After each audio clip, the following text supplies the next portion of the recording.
India's #1 AI empowered institution, JKKN. Admissions open for engineering, pharmacy, allied health sciences, arts, nursing and dental. JKKN Institution, Kumarapalayam. அது மாதிரி Rajini sir அவர் நின்றுக்கிட்டே தான் கதை கேட்பாரு, இல்லை நின்றுக்கிட்டே நம்மகிட்ட பேசுவார். நம்ம எழுந்து ஐயே நீங்கள் நான் நிற்பேன் பேசுவேன், நீங்கள் உட்காருங்கன்ட்டு. அது எவ்வளோ சின்னாலும் தான் அவங்கள உட்கார வச்சுட்டு வந்து நின்றுட்டு இருப்பார். எவ்வளோ லாங்குவேஜ் தெரியாத பொண்ணை போட்டால் டைலாக் கற்றுக் கொடுக்குறதுலே நம்ம டைம் போயிடும். அப்புறம் பர்ஃபார்மன்ஸுக்கு டைலாக் கற்றுக் கொடுத்து வர்றதுக்குள்ளே சீன் முடிஞ்சு போயிடும். அப்போ நம்ம காம்ப்ரமைஸ் பண்ணி ஷார்ட் எடுக்கணும். இப்படி நிறைய விஷயங்கள் கிடந்து நம்ம போராடிக்கிட்டே இருக்க போகிறோம்.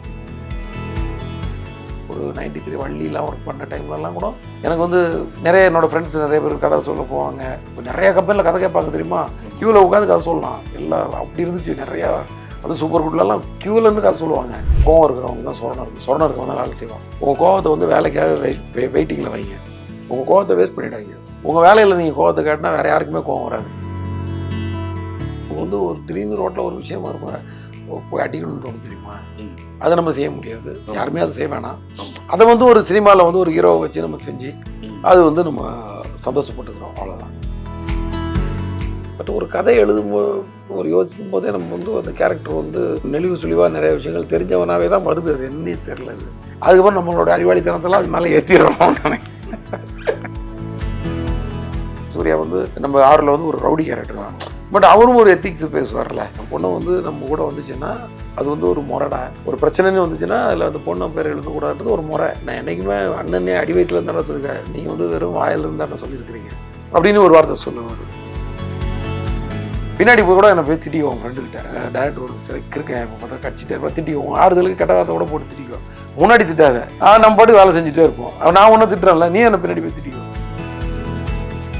சிங்கம் 2ன்னு வச்சுக்கோங்க.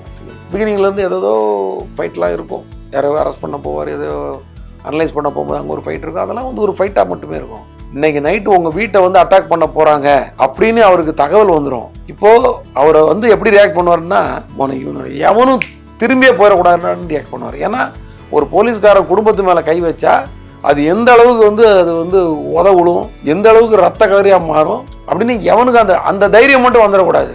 நீங்கள் சொல்ல கதையை என்னால் எடுக்க முடியாதுங்க, நீங்கள் கதையை சொல்லிட்டீங்க. ஏன்னா பயங்கரமான ஒரு ஃப்ளாஷ்பேக் கதையெல்லாம் எடுத்துட்டீங்க. ஐயோ, இங்கே பேசுறதுக்கே அவ்வளோ இன்ட்ரெஸ்டாக இருக்கு.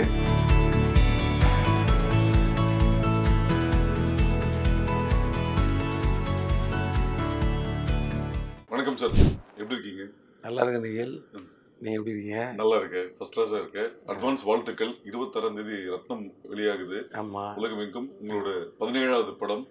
தொடர்ந்து ஹிட் மட்டுமே கொடுத்துட்டு இருந்தீங்க, அடுத்த கட்டத்துக்கு போக போறீங்கன்னு எல்லாரும் சொல்றாங்க. அட்வான்ஸ் வாழ்த்துக்கள். நன்றி சார். ஹரிகிருஷ்ணன் ஹரியா மான்னு அந்த ஜேர்னி பற்றி கொஞ்சம் சொல்லுங்க. அந்த ஜேர்னியாகவே வேணும்.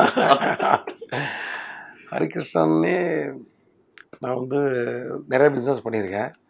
ரியல் எஸ்டேட், மளிகை கடை, ஹார்ட்வேர்ஸ் பிஸ்னஸ் தெரியும், நிறைய விஷயங்கள்.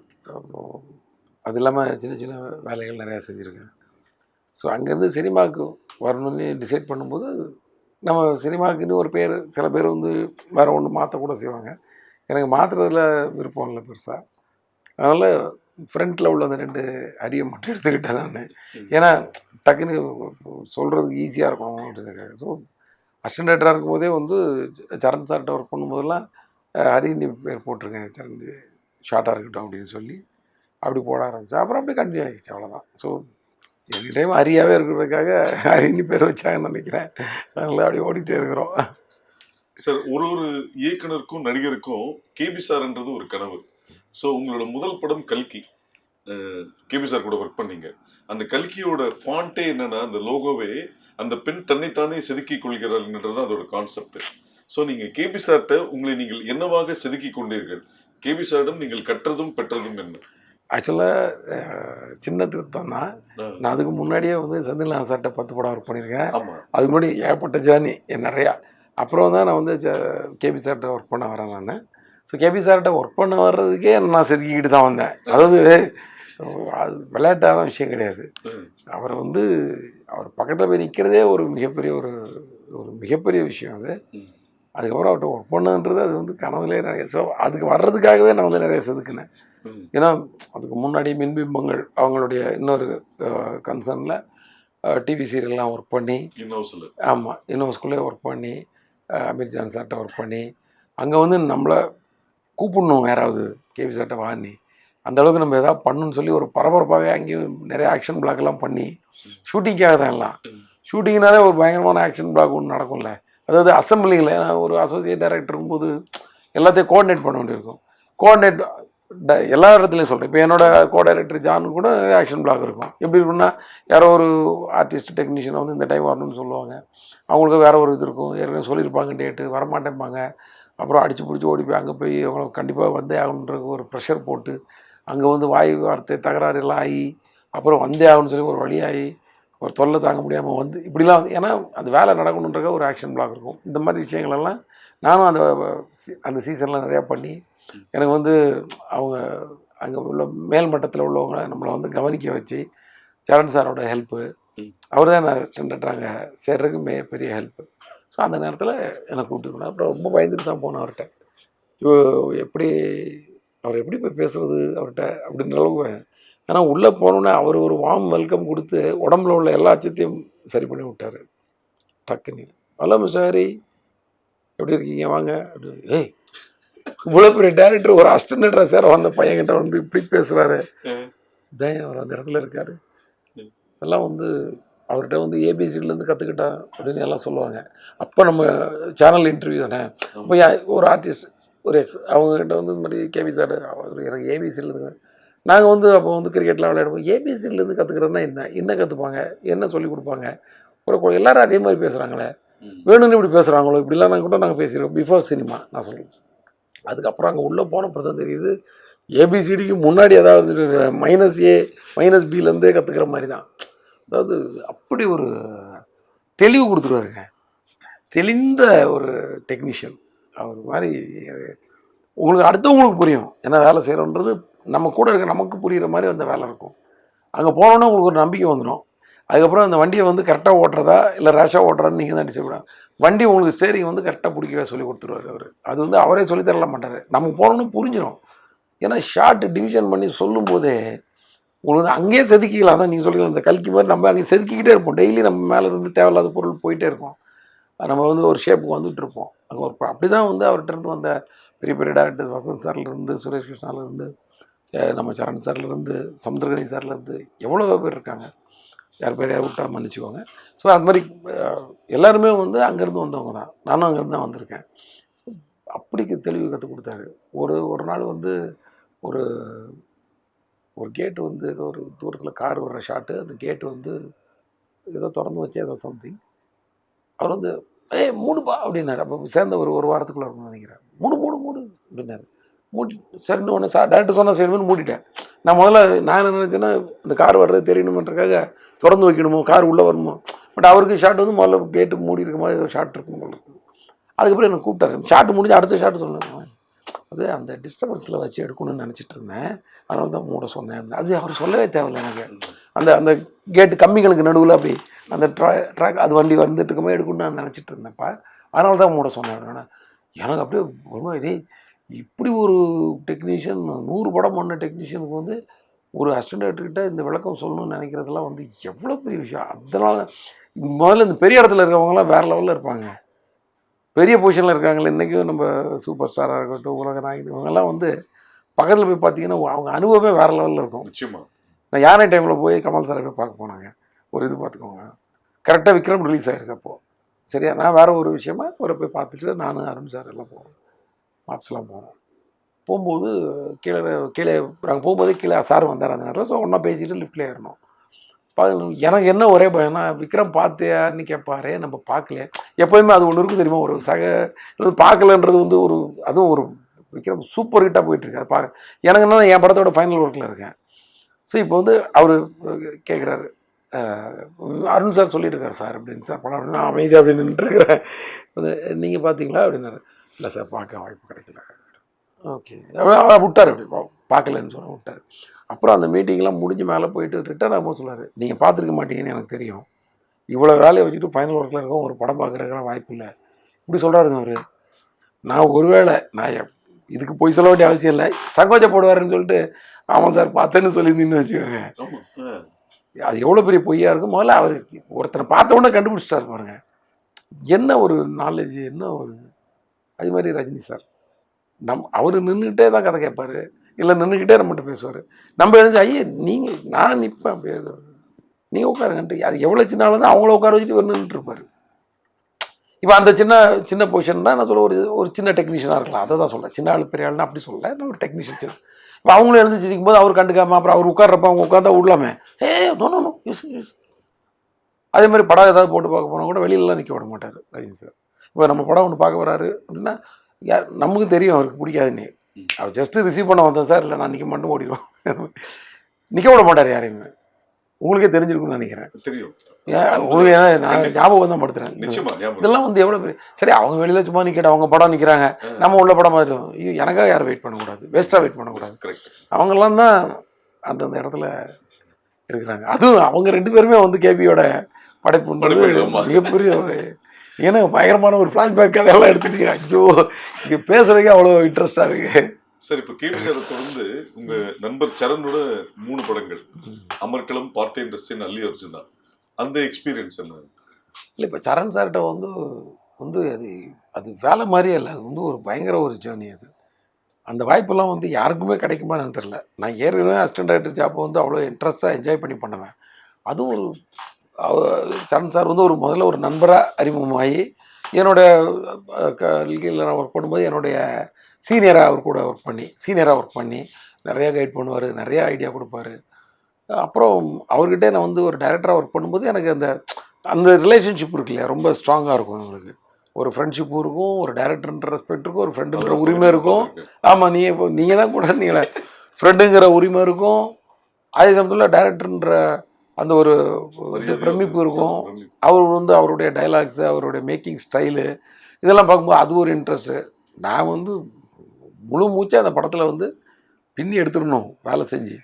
நம்ம வந்து படமே இன்னும் 2 வருஷத்துக்கு பண்ணிடக்கூடாதுன்னு முடிவு பண்ணிட்டேன் அந்த சரண் சார். ஏன்னா நான் அந்த வேலையை நல்லா என்ஜாய் பண்ணி பண்ணேன். அந்த நேரத்தில் தான் நிறைய கதைகள் கூட பண்ண முடிஞ்சுது. அவர் கூடவே தான் இருப்பேன். பீச்சில் போய் வாக் பண்ணிக்கிட்டே தான் கதை பேசுவோம். அப்புறம் சரவணபவனில் வந்து ஒரு காஃபி சாப்பிடுவோம். போகும்போது பால் குடிச்சிட்டு போவோம்னு நினைக்கிறேன். அப்புறம் காஃபி சாப்பிடுவோம், வாக்கிங் முடிச்சுட்டு வந்து அங்கேயே கதை பேசுவோம். அவங்க அப்படியே கொஞ்சம் ரிலாக்ஸாக 10 நிமிஷம் உட்காரும்போது நான் வீட்டுக்கு போய் மீன் வாங்கிட்டு வருவேன் பக்கத்தில் அங்கே. ஏன்னா அது ஒரு மாதிரி காலம். ஸோ அப்புறம் வந்துட்டு திருப்பி 8 மணிக்கு ஆஃபீஸ் கிளம்பி 8:30 மணிக்கெல்லாம் ஆஃபீஸ் போயிடுவோம். உட்காந்தோன்னா நைட்டு எப்போ முடியுன்னே தெரியாது, டிஸ்கஷன் அப்படி போயிட்டுருக்கோம். நல்ல ஆரோக்கியமான சண்டைகள் நடக்கும் டிஸ்கஷன் டைமில். நான் கொஞ்சம் நிறையா அவர்கிட்ட சண்டை போட வேண்டிய அவசியம் இருக்காது. ஏன்னா என் கருத்து அவர் கருத்து நிறையா செட் ஆகும்.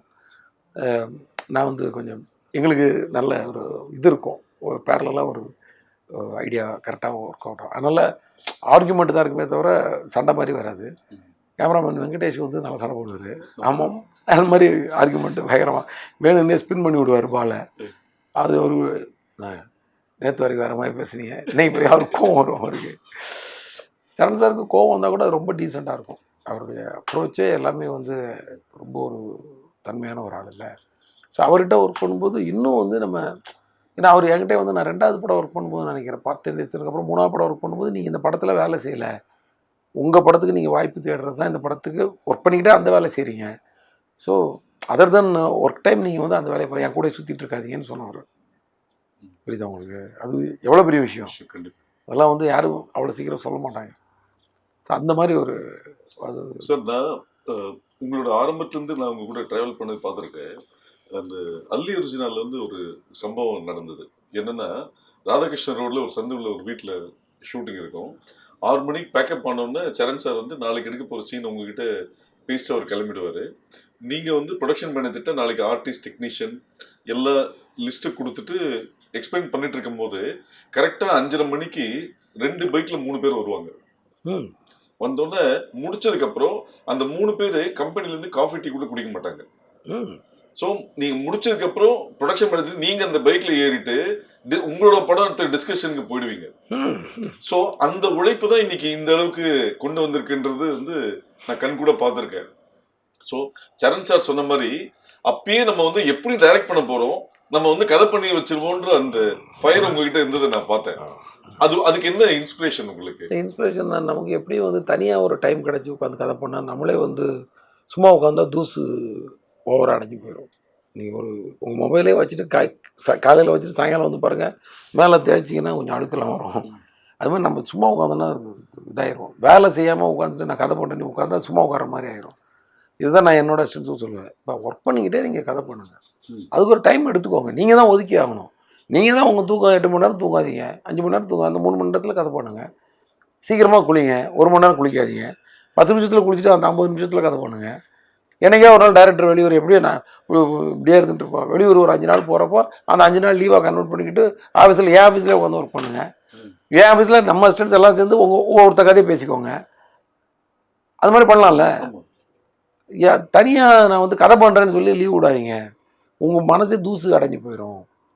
ஏன்னா வேலை செஞ்சுட்டு ஆடிய கால்களும் ஓடிய கால்களும் வந்து நின்னாச்சுன்னா அப்புறம் வந்து அது வந்து அப்படித்தானே உங்களுக்கு நமக்கு மனதளவில் நம்ம வந்து சும்மா இருந்தால் ஒரு ஐடியல் டெவில்ஸ் ஒர்க் ஷாப்பா அந்த மாதிரி ஒன்று சொல்லுவாங்க. அந்த மாதிரி ஒரு மாதிரி மைண்டு வந்து துருப்பிடிச்சி போயிடும் அப்படின்னு நான் சொல்லுவேன். அதுதான் நான் அன்றைக்கி கடைப்பிடித்தது. நம்ம எல்லா டைரக்டர்ஸ்கிட்ட ஒர்க் பண்ணும்போது நம்ம இப்போ ஒர்க் பண்ணுறது தான் ஒர்க்கு. ஐ மீன் இப்போ கேதர் பண்ணுறது இப்போ பண்ணுறது தான். அதுக்கப்புறம் நமக்கு வந்து பெயின் தான்றது தெரிஞ்சிருச்சு. ஏன்னா நம்ம டைரக்டர்ஸ் போடுற அவஸ்தை, நான் ஒர்க் பண்ண எல்லா டைரக்டரும் பெயின்ஃபுல்லாக ஒர்க் பண்ணவங்க தான். செந்தில்நாத் சார்லாம் வந்து காலையில் வந்து ஒரு 2:30 மணி 3 மணிக்கு பேக்கப் பண்ணி ஒரு 3-3:15 வீட்டுக்கு வருவார். வந்துட்டு எப்போ படுப்பாரு தெரியும், காலைல 5:30 மணிக்கு வெளியே வந்து நிற்பார். குளிச்சு ரெடியாகி விபூதி போட்டு சாமி கும்பிட்டுட்டு அடுத்த ஜேர்னி ஆரம்பிச்சிடும். ஒரு நாளைக்கு 2 ஷூட்டிங் 3 ஷூட்டிங் இப்படி போயிட்டுருக்கும். ஸோ அந்த உழைப்பெல்லாம் வந்து உங்களுக்கு அப்படிலாம் பணம் கூட தேவையில்லை. ஆனால் ஒரு படத்தை கமிட் பண்ணிவிட்டு அதை கரெக்டாக முடிச்சு கொடுக்கணுன்றக்காக அவங்க வந்து ஹார்ட் ஒர்க் பண்ணது. அது மாதிரி ஒவ்வொரு டேரக்டர்ஸ்லேயும் ஒவ்வொரு ஸ்பெஷாலிட்டி இருக்கும். நான் அந்த மாதிரி ஒவ்வொரு ஸ்பெஷாலிட்டி. ஸோ இதெல்லாம் வந்து உங்களுக்கு வந்து அந்த பெயின்ஃபுல்லாக தான் அந்த லைஃப் இருக்க போகுது. அங்கே போய் உட்காந்துட்டு நீங்கள் ரூம் போடலாம், அப்போ டிஸ்கஸ் பண்ணி கதை பண்ண முடியாது. அதுக்கப்புறம் ஒரு வாய்ப்பு கிடைச்சப்பறம் தான் நீங்கள் கதை பண்ண முடியும். வாய்ப்பு கிடைச்சதுக்கப்புறம் நீங்கள் உட்காந்து ஓடுறதுக்கு தான் டைம் சரியாக இருக்கும்.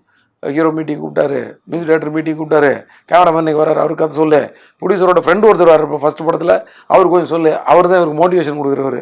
ஐயோ இவரை இம்ப்ரெஸ் பண்ணதோட இவர் ரொம்ப இம்ப்ரெஸ் பண்ணணும், இதெல்லாம் வரும். ஸோ இது மாதிரி இதுக்கே நேரம் சரியாக இருக்கும். ஐயோ இந்த ஹீரோயின் கிடச்சா நல்லா இருக்குமே, ப்ரொடியூசருக்கு பட்ஜெட் இருக்குமா, ஐயோன்னு அந்த ஃபஸ்ட்டு படத்தில் கடந்து பரிதவிப்போம்ல, அது எப்போவுமே நமக்கெல்லாம் இருக்கும். இந்த படத்துக்கு யார் வரப்போகிறா, ஐயோ கரெக்டாக இருக்கணுமே, நடிக்க தெரியணுமே, டைலாக் பேச தெரியணுமே, நிறைய டைலாக் எழுதி வச்சுருக்கோம். ஒரு லாங்குவேஜ் தெரியாத பொண்ணை போட்டால் டைலாக் கற்றுக் கொடுக்குறதுலே நம்ம டைம் போயிடும். அப்புறம் பர்ஃபார்மன்ஸுக்கு டைலாக் கற்றுக் கொடுத்து வர்றதுக்குள்ளே சீன் முடிஞ்சு போயிடும். அப்போ நம்ம காம்ப்ரமைஸ் பண்ணி ஷார்ட் எடுக்கணும். இப்படி நிறைய விஷயங்கள் கடந்து நம்ம போராடிக்கிட்டே இருக்க போகிறோம். இது மாதிரி ஆர்ட் டிபார்ட்மெண்ட் எடுத்து அது ஒரு போராட்டம், காஸ்டியூம் எடுத்து அது ஒரு போராட்டம், லொக்கேஷன் போராட்டம், மேனேஜர்ஸ்கிட்ட போராட்டம், இப்படி தான் இருக்க போகுது. ஆனால் இதுக்கு முன்னாடி நீங்கள் ஷோல்டரில் சுமக்கிறப்போ தலையில் சுமக்கிறதுக்கு ஒரு டைரக்டர் இருக்கார், தோளில் சுமந்துட்டு இருப்பீங்க உங்கள் வேலையை. அது வந்து கொஞ்சம் கம்மி, மண்டையில் சுமக்கிறத விட. அந்த நேரத்தில் தான் நீங்கள் கதை பண்ண முடியும். அந்த நேரத்தில் நீங்கள் உங்களோட படையை வந்து நல்ல சேனையை வந்து திரட்டி வச்சுக்க முடியும். அந்த டைம் தான். அதனால தான் நான் வந்து கேபி சார்ட்ட ஒர்க் பண்ணோன்னே நான் ஆக்சுவலாக வந்து ரொம்ப முன்னாடியே படம் பண்ணுறதால எனக்குலாம் வாய்ப்பு கூட கிடச்சிது, கதை சொல்கிறதுக்கெலாம் வாய்ப்பு கிடச்சிது. நான் அவாய்ட் பண்ணிட்டேன் அந்த டைமில். நான் வந்து ஒரு 93 வள்ளிலாம் ஒர்க் பண்ண டைம்லலாம் கூட எனக்கு வந்து நிறைய என்னோடய ஃப்ரெண்ட்ஸ் நிறைய பேர் கதை சொல்ல போவாங்க. இப்போ நிறையா கம்பெனியில் கதை கேட்பாங்க தெரியுமா, க்யூவில் உட்காந்து கதை சொல்லலாம் எல்லாம். அப்படி இருந்துச்சு நிறையா. அதுவும் சூப்பர் குட்லலாம் க்யூவில் இருந்து கதை சொல்லுவாங்க. அதே மாதிரி வாய்ப்பு கொடுத்துட்ருப்பாங்க. அவங்கெல்லாம் வந்து சூப்பர் குட் சௌத்ரி சார்லாம் one of the best producer, one of the producer. அத்தனை பேருக்கு வாய்ப்பு, என்ன தைரியம் பாருங்கள், டிசைடிங் கெப்பாசிட்டி. இந்த படம் நம்ம எடுக்கலான்ற ஒரு புது டைரக்டர் நம்பி எடுக்கிறது, இந்த மாதிரி விஷயங்கள்.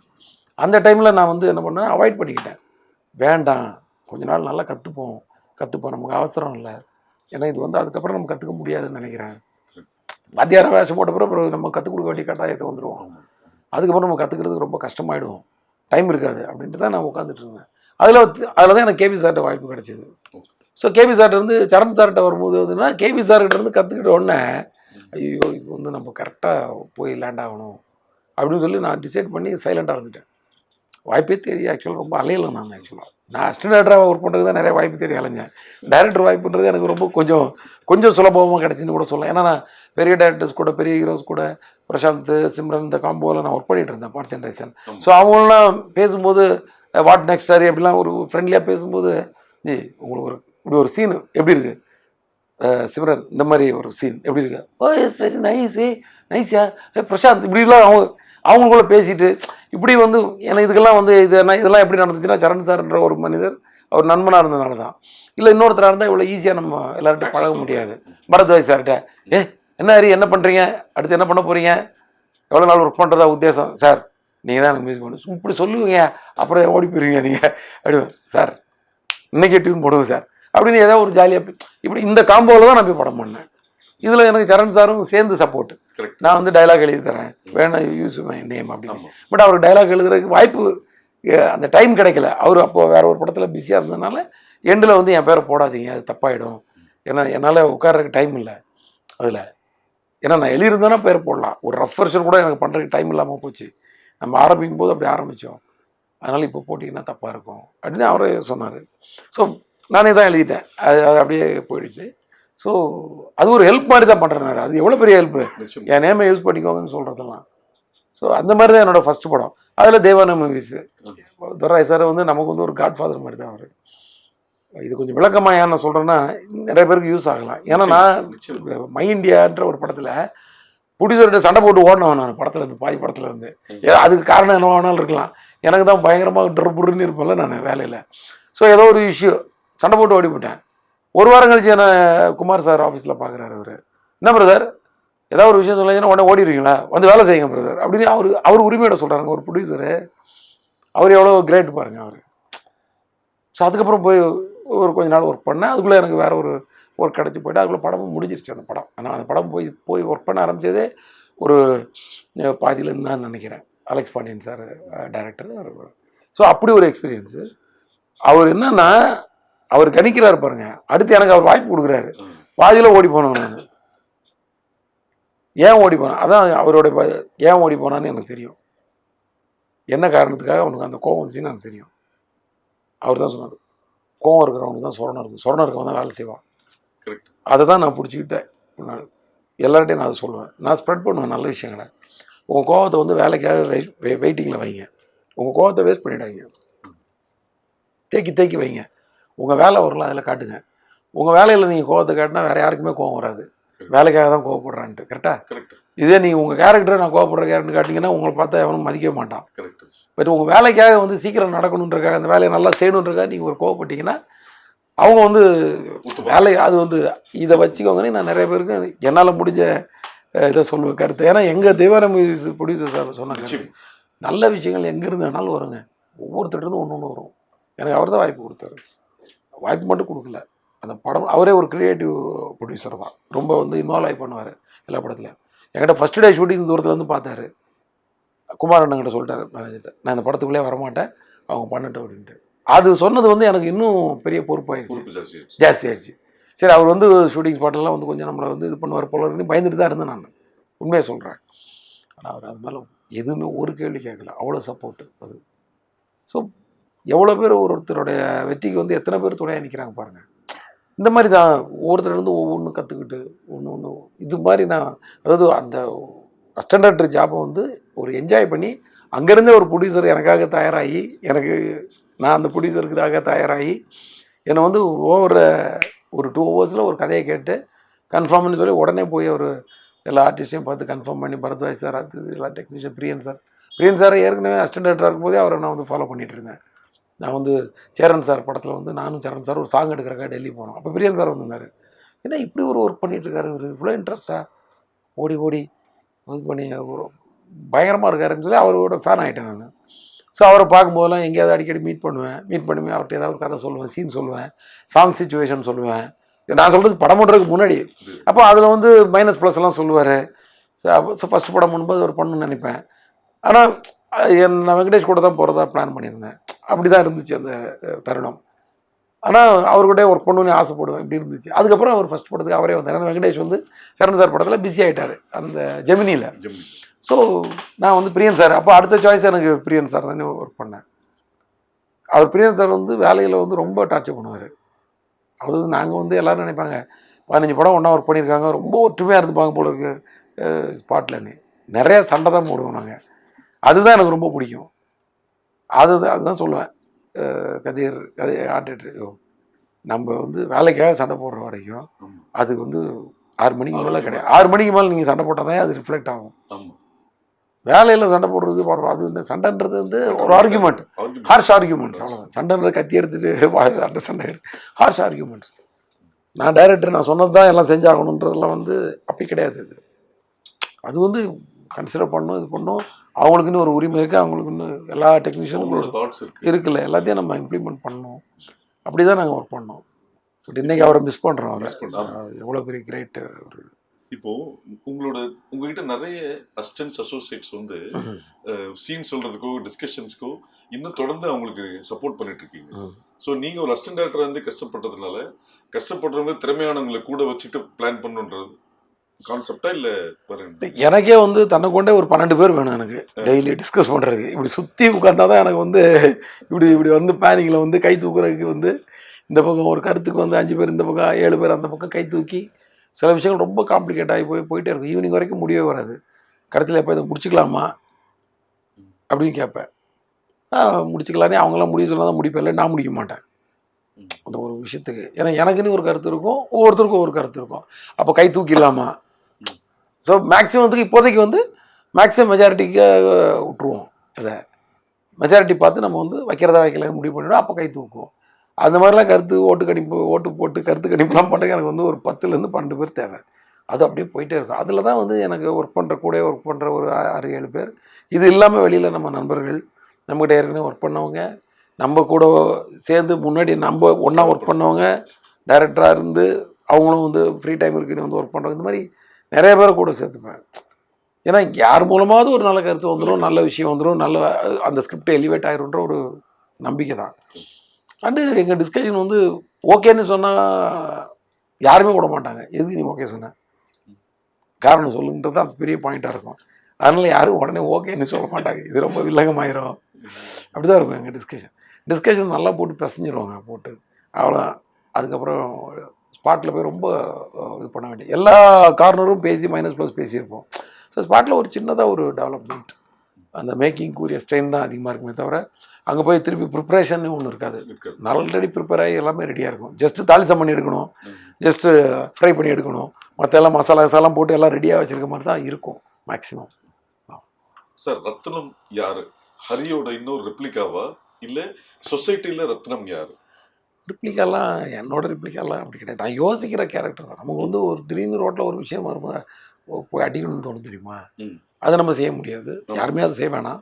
அதை வந்து ஒரு சினிமாவில் வந்து ஒரு ஹீரோவை வச்சு நம்ம செஞ்சு அது வந்து நம்ம சந்தோஷப்பட்டுக்கிறோம், அவ்வளோதான்.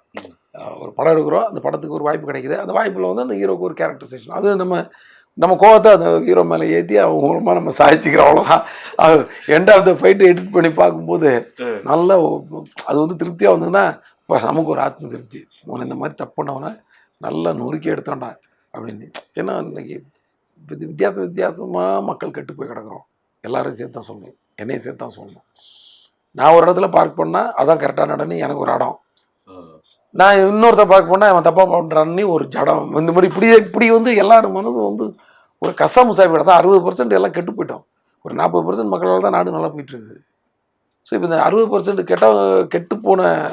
கெட்டு போச்சுன்னு சொல்கிறத விட ஒரு மாதிரி கன்ஃபியூஸ் ஆகி கிடக்குறோம், எது கரெக்டு தப்புன்னு.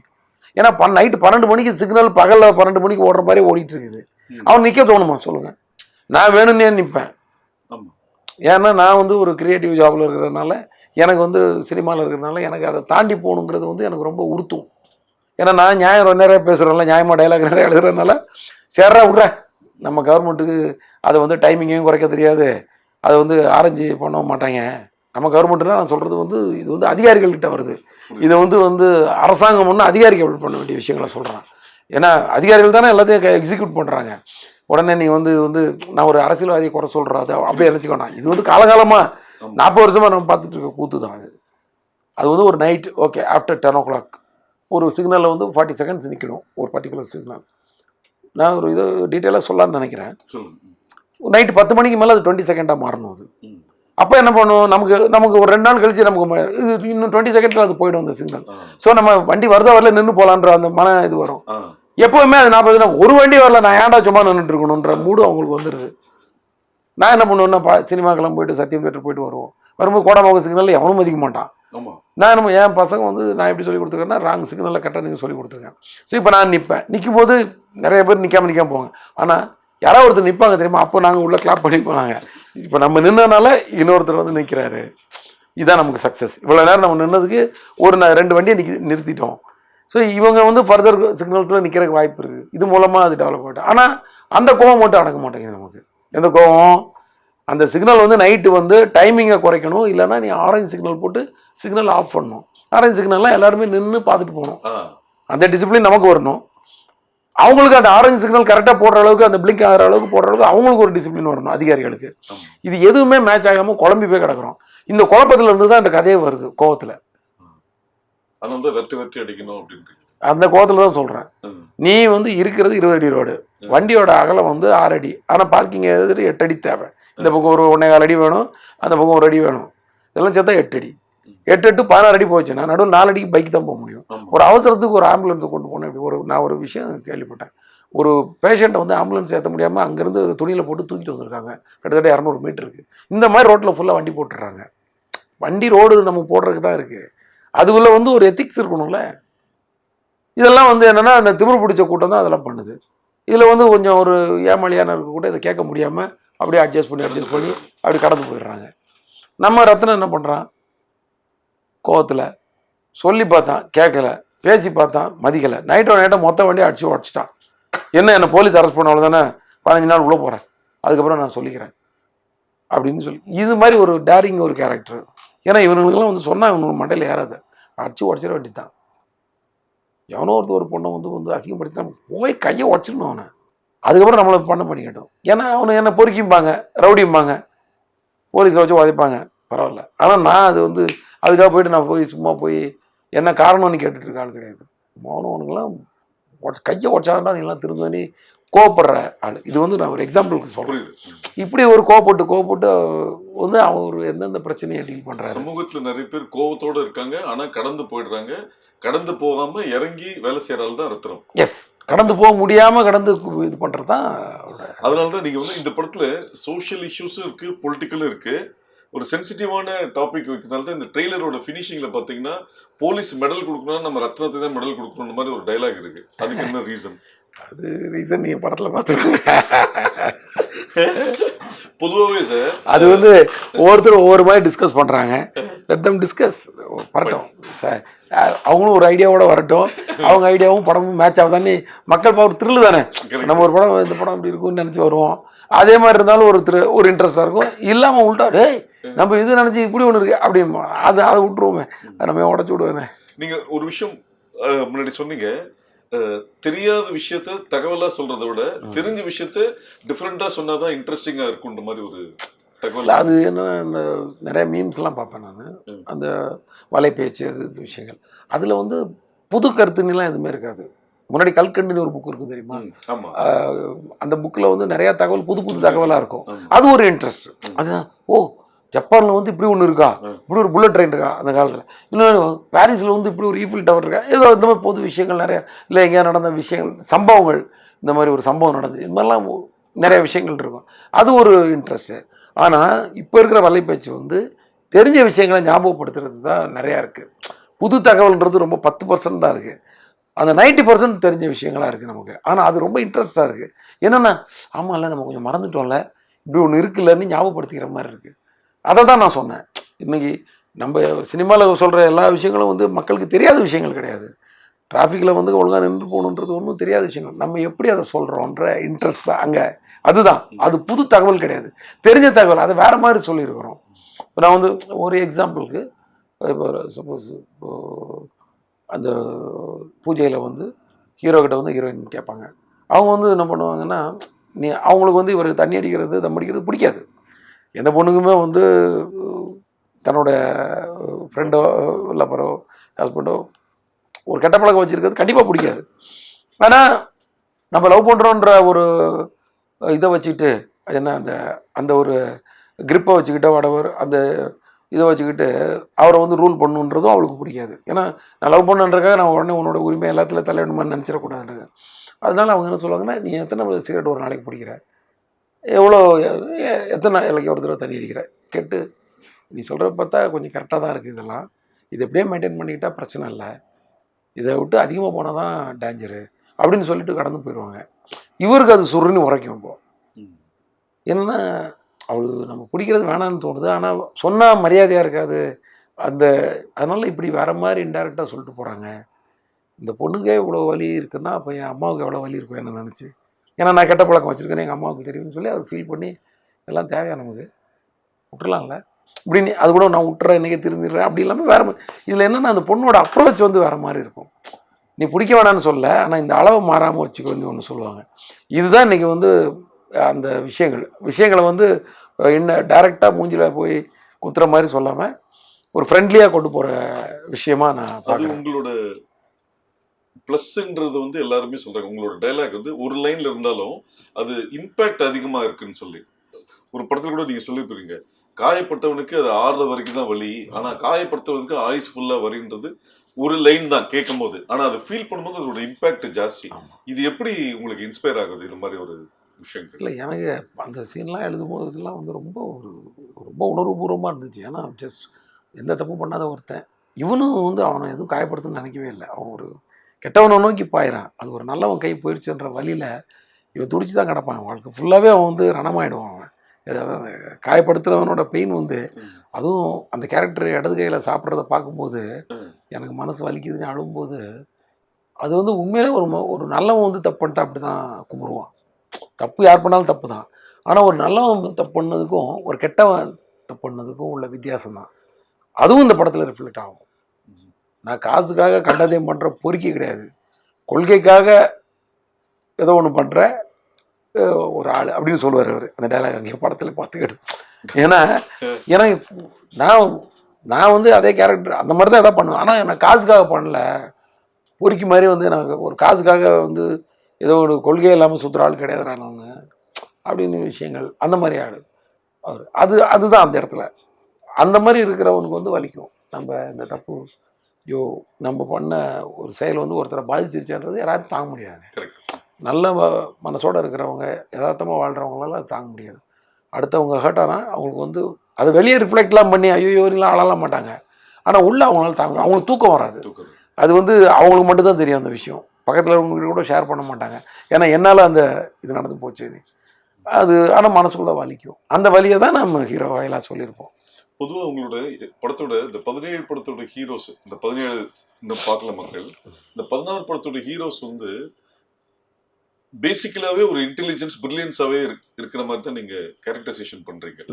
பிளஸ் ஒரு கால்குலேஷன், இங்கிருந்து போனா இப்படி இது இப்படி இப்படி அப்படின்ற மாதிரி ஒரு விஷயம் கால்குலேட்டிவ் பிளஸ் இன்டெலிஜென்ஸாவே தான் காமிக்கிறீங்க. அது வந்து பர்பஸா ஒரு பாசிட்டிவா இருக்கணும்ன்றதுக்காக பண்ண விஷயமா, இல்ல அந்த கதையில அது ஆட்டோமேட்டிக்கா நடக்குது? அது பர்பஸாக பண்ண மாட்டேன் நான். பட் ஒரு கதை எழுதும்போது ஒரு யோசிக்கும் போதே நம்ம வந்து அந்த கேரக்டர் வந்து நெளிவு சுழிவாக நிறைய விஷயங்கள் தெரிஞ்சவனாவே தான் வருது. அது என்னன்னே தெரில. அது அதுக்கப்புறம் நம்மளோட அறிவாளித்தனத்தெல்லாம் அது மேலே ஏற்றிடுறோம். எல்லா விஷயத்துலையும் உலக ஞானம் எல்லாம் தெரிஞ்ச மாதிரியே ஆக்கி விட்டுறோம் நம்மளை. அதனால வந்து இதெல்லாம் அங்கேருந்து போனால் இங்கேருந்து போனால் 10 நிமிஷம், இங்கே போனால் 3 நிமிஷம், இங்கே 4 நிமிஷம் போகலாம், போயிட்டு போனால் கழிச்சு கிளம்பலாம், இப்படி பேசுகிற மாதிரி தான் வருது அது. ஏன்னா நம்ம எங்கே புழங்குறோம், எப்படி வாழ்கிறோம், அதுதான் வருது. அது வந்து ஒரு போலீஸோட என்கொயரி மாதிரி இல்லை, அது கூட எங்கேயாவது வந்து மைண்டில் யோசிச்சதாக இருக்கும் ஒரு விஷயம். நம்ம வந்து சில நேரம் பார்த்தாச்சுன்னா அருணாக்கோடியெல்லாம் காணுன்னு தேடிக்கிட்டு இருப்போம், பார்த்தாச்சுன்னா இப்போ பேண்ட்டோட போயிருக்கோம். அது மாதிரிலாம் நடந்திருக்கும் எல்லாருக்குமே ஒரு ஏதோ ஒரு சீசன். ஏன்னா அது வந்து அருணாக்கோடி வந்து நீங்கள் என்ன தான் பண்ணாலும் வந்து அது வந்து வெல்டே வைக்க மாட்டாங்க. அது உள்ளே வந்து ஒரு மெழுகு இருக்கும், அதை வந்து உருகி ஊற்றி தான் ஜாயின் பண்ணுவாங்க, அறக்கும்பாங்க. எனக்கு அந்த வேலையும் தெரியும், எனக்கு அந்த ஆசாரி மாதிரி செய்கிற வேலை தெரியும். ஸோ அந்த தொழிலை சொல்கிறேன் நான்.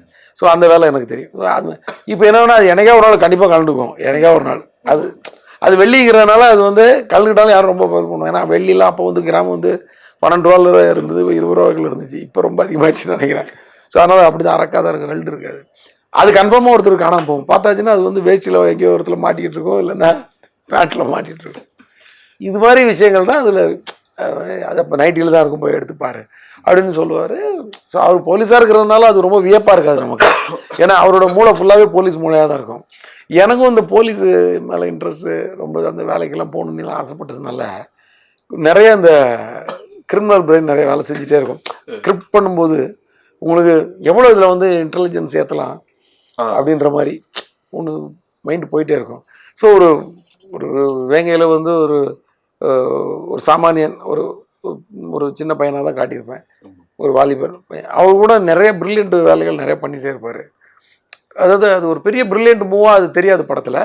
ஆனால் ஆட்டோமேட்டிக்காக அவங்க யூஸ் பண்ணுற வேர்ட்ஸு, அந்த டைலாகு, அவங்க எடுக்கிற ஸ்டாண்டு, இதெல்லாம் வந்து அந்த மாதிரி தெரியும் அவங்கள. நல்லா சில விஷயங்களை பொறுத்துட்டு நிற்கிறது சில பேருக்காக. இந்த மாதிரி இந்த ஒரு ஒரு நல்ல வெல் டோன்டு ஒரு கேரக்டராக அது ஆயிடுது அது. ஆமாம், அது ஒரு ரவுடி கேரக்டராக இருந்தால் கூட சூர்யா வந்து நம்ம ஆறில் வந்து ஒரு ரவுடி கேரக்டர் தான். பட் அவரும் ஒரு எத்திக்ஸ் பேசுவார்ல. சித்தி புருஷன் வந்து நம்ம அப்பனோட வயசு அதிகமாக கூட இருக்கும், அதுக்காக அவனை பெரியப்பாரி கூப்பிட முடியாது, சித்தப்பா தான் கூப்பிடணும், ஏதோ ஒரு டைலாக் சொல்லுவார்.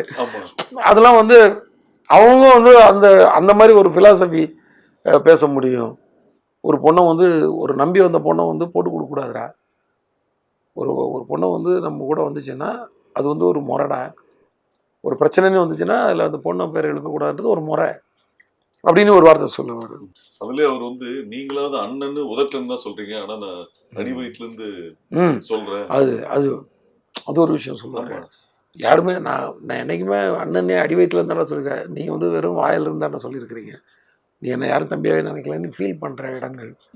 அன்னைக்கு கூட யாரோ ஒரு ஐடியில் யாரோ மீட் பண்ணேன். அப்போ சொன்னார், நாங்கள் அடிக்கடி அவனா ஏதோ இடம் விட மாட்டோம்னா துரோகம்னு 2 வரி சாங் அனுப்பிச்சி விட்ருவோம். நீ கூட அந்த படத்தில் உள்ள சாங்கு அதில் ஒரு சாங் இருக்கும் இல்லையா செகண்ட் ஹாஃபில். ஸோ இந்த மாதிரி நிறைய விஷயங்கள் அது ரொம்ப ஒரு 6ல் வந்து அந்த டைலாக் வந்து அவ்வளோ ஒரு ரவுடியாக இருப்பார். கடைசியில் வந்து பொண்ணுக்கிட்ட வந்து அவங்க உங்கள் பொண்ணுக்கிட்ட ஒரு வார்த்தை பேசணும் சார், தங்கச்சி மாதிரி தான் அப்படின்ட்டு வருவார். இதெல்லாம் கூட வந்து இப்போ சொல்லும்போது நம்ம பொண்ணுக்கிட்ட இவன் என்னடா போய் பேச போகிறான்னு, தங்கச்சி மாதிரி தான் அப்படின்னு சொல்லிட்டு போவார். இனி வந்து ரொம்ப பெரிய ஃபிலிம் இது பண்ணிக்க ப்ரெஷர் ஆகிக்கோனா, நான் வேறு ஒரு கண்டென்ட் தான் போயிட்டு பாருமா இந்த ஃப்ரெண்ட்ஷிப்லாம் சுத்தாதீங்கம்மா, உலகத்தில் நீ நம்ப வேண்டிய எப்படி இழுத்து விட்டான் பார்த்தியா ஒன்று, உலகத்தில் நீ நம்ப வேண்டியது அப்பா அம்மா மட்டும்தான், அவங்க தான் 100% நம்ப வேண்டியது சம்திங். இந்த மாதிரி ஒரு ஃபிலாசபியை தான் அந்த கேரக்டர் பேசிட்டு போகிற மாதிரி இருப்பேன். இப்போ வன்மமாக ஒரு விஷயத்த சொல்லுவார். என்னவா ஒழுங்காக அவன் புள்ள திருந்திடுறானா, இல்லை ஏதாவது உடம்புலேருந்து ஒரு 5-6 கிலோ இறக்க வேண்டியிருக்குமா, எடுக்க வேண்டியிருக்குமா, அதாவது கை காலை வெட்ட வேண்டியமா இருக்குன்றதே வந்து ஒரு 5-6 கிலோ எடுக்க வேண்டியிருக்குமான்னு வேற மாதிரி ஒரு கணக்கு. அங்கேயே ஒரு அக்கௌண்டன்ட் வந்துடுவார். இந்த மாதிரி நீ கேட்குறதுனால அந்த ஃப்ளாஷ்பேக்கில் உங்களுக்கு நிறைய விஷயங்கள் சொல்லி சார். இப்போ தாமிரபரணி, பூஜை, ரத்னம் 8 வருஷம் கேப்பு. ஸோ விஷால்கிட்ட நீங்கள் பார்த்த டிரான்சிஷன், அதே மாதிரி ஹரியோட டிராவல் இந்த 3 படத்தில் எப்படி சேஞ்ச் ஆயிருக்கு, என்ன சேஞ்ச் ஆயிருக்கு? என் சைடெலாம் எனக்கு ஒரு பெரிய சேஞ்செல்லாம் எனக்கு தெரியல. அதே வேலையாக அதே இதை நான் வந்து கடமைன்னு பார்த்துட்ருக்கேன்னு நினைக்கிறேன். பெரிய சேஞ்ச் இருக்காது. நான் என்னோடய படங்கள் நல்லா இன்றைக்கி அப்டேட்டடாக ஏதாவது பண்ணுறோமான்னு தான் நான் வாட்ச் பண்ணிக்கிட்டு இருப்பேன். அந்த மாதிரி ஏதாவது கதை அமையுதா, அந்த கதையில் ஒரு ஸ்க்ரீன் ப்ளே நல்லா பண்ண முடிஞ்சிருதா, நல்ல வசனங்களை எழுதிட முடியுதா, ஏதாவது அப்டேட்ஸ் இருக்காப்பா, ஏதாவது பண்ண வேண்டியிருக்கா படத்தில், இந்த மாதிரி தான் நம்ம. அவ்வளோதானே தவிர பெரிய சேஞ்ச் என்கிட்ட கிடையாது. விஷால்கிட்டையும் ரொம்பலாம் சேஞ்ச் கிடையாது. அவர் எப்போதுமே வந்து கூல் ஹீரோ தான். அவர் நல்லா ஜாலியாக வந்து வேலை செஞ்சுட்டு போகிறவர். ரொம்ப வந்து இந்த படத்தில் மட்டும் ஒரு சின்ன சேஞ்ச் என்னென்னா, அவர் அடுத்த படம் டைரக்ட் பண்ண போகிறதுனால ஒரு பர்டிகுலர் ஷெடியூலுக்கு அப்புறம் ஒரு 2 ஷெடியூலுக்கு அப்புறம் பார்த்தீங்கன்னா உங்களுக்கு வந்து ரொம்ப ஒரு டைரக்டர் உள்ள வந்துட்டார். அதனால் நிறைய கேள்வி கேட்க ஆரம்பிச்சார். அதை நான் பேசிப்பேன், அவர்கிட்டே சொல்லுவேன், நான் டைரக்டர் வேலை செய்கிறாரா, ஓகே பட் நல்லா இருக்கும் கேள்வி, எனக்கே ரொம்ப ஹாப்பியாக இருக்கும்.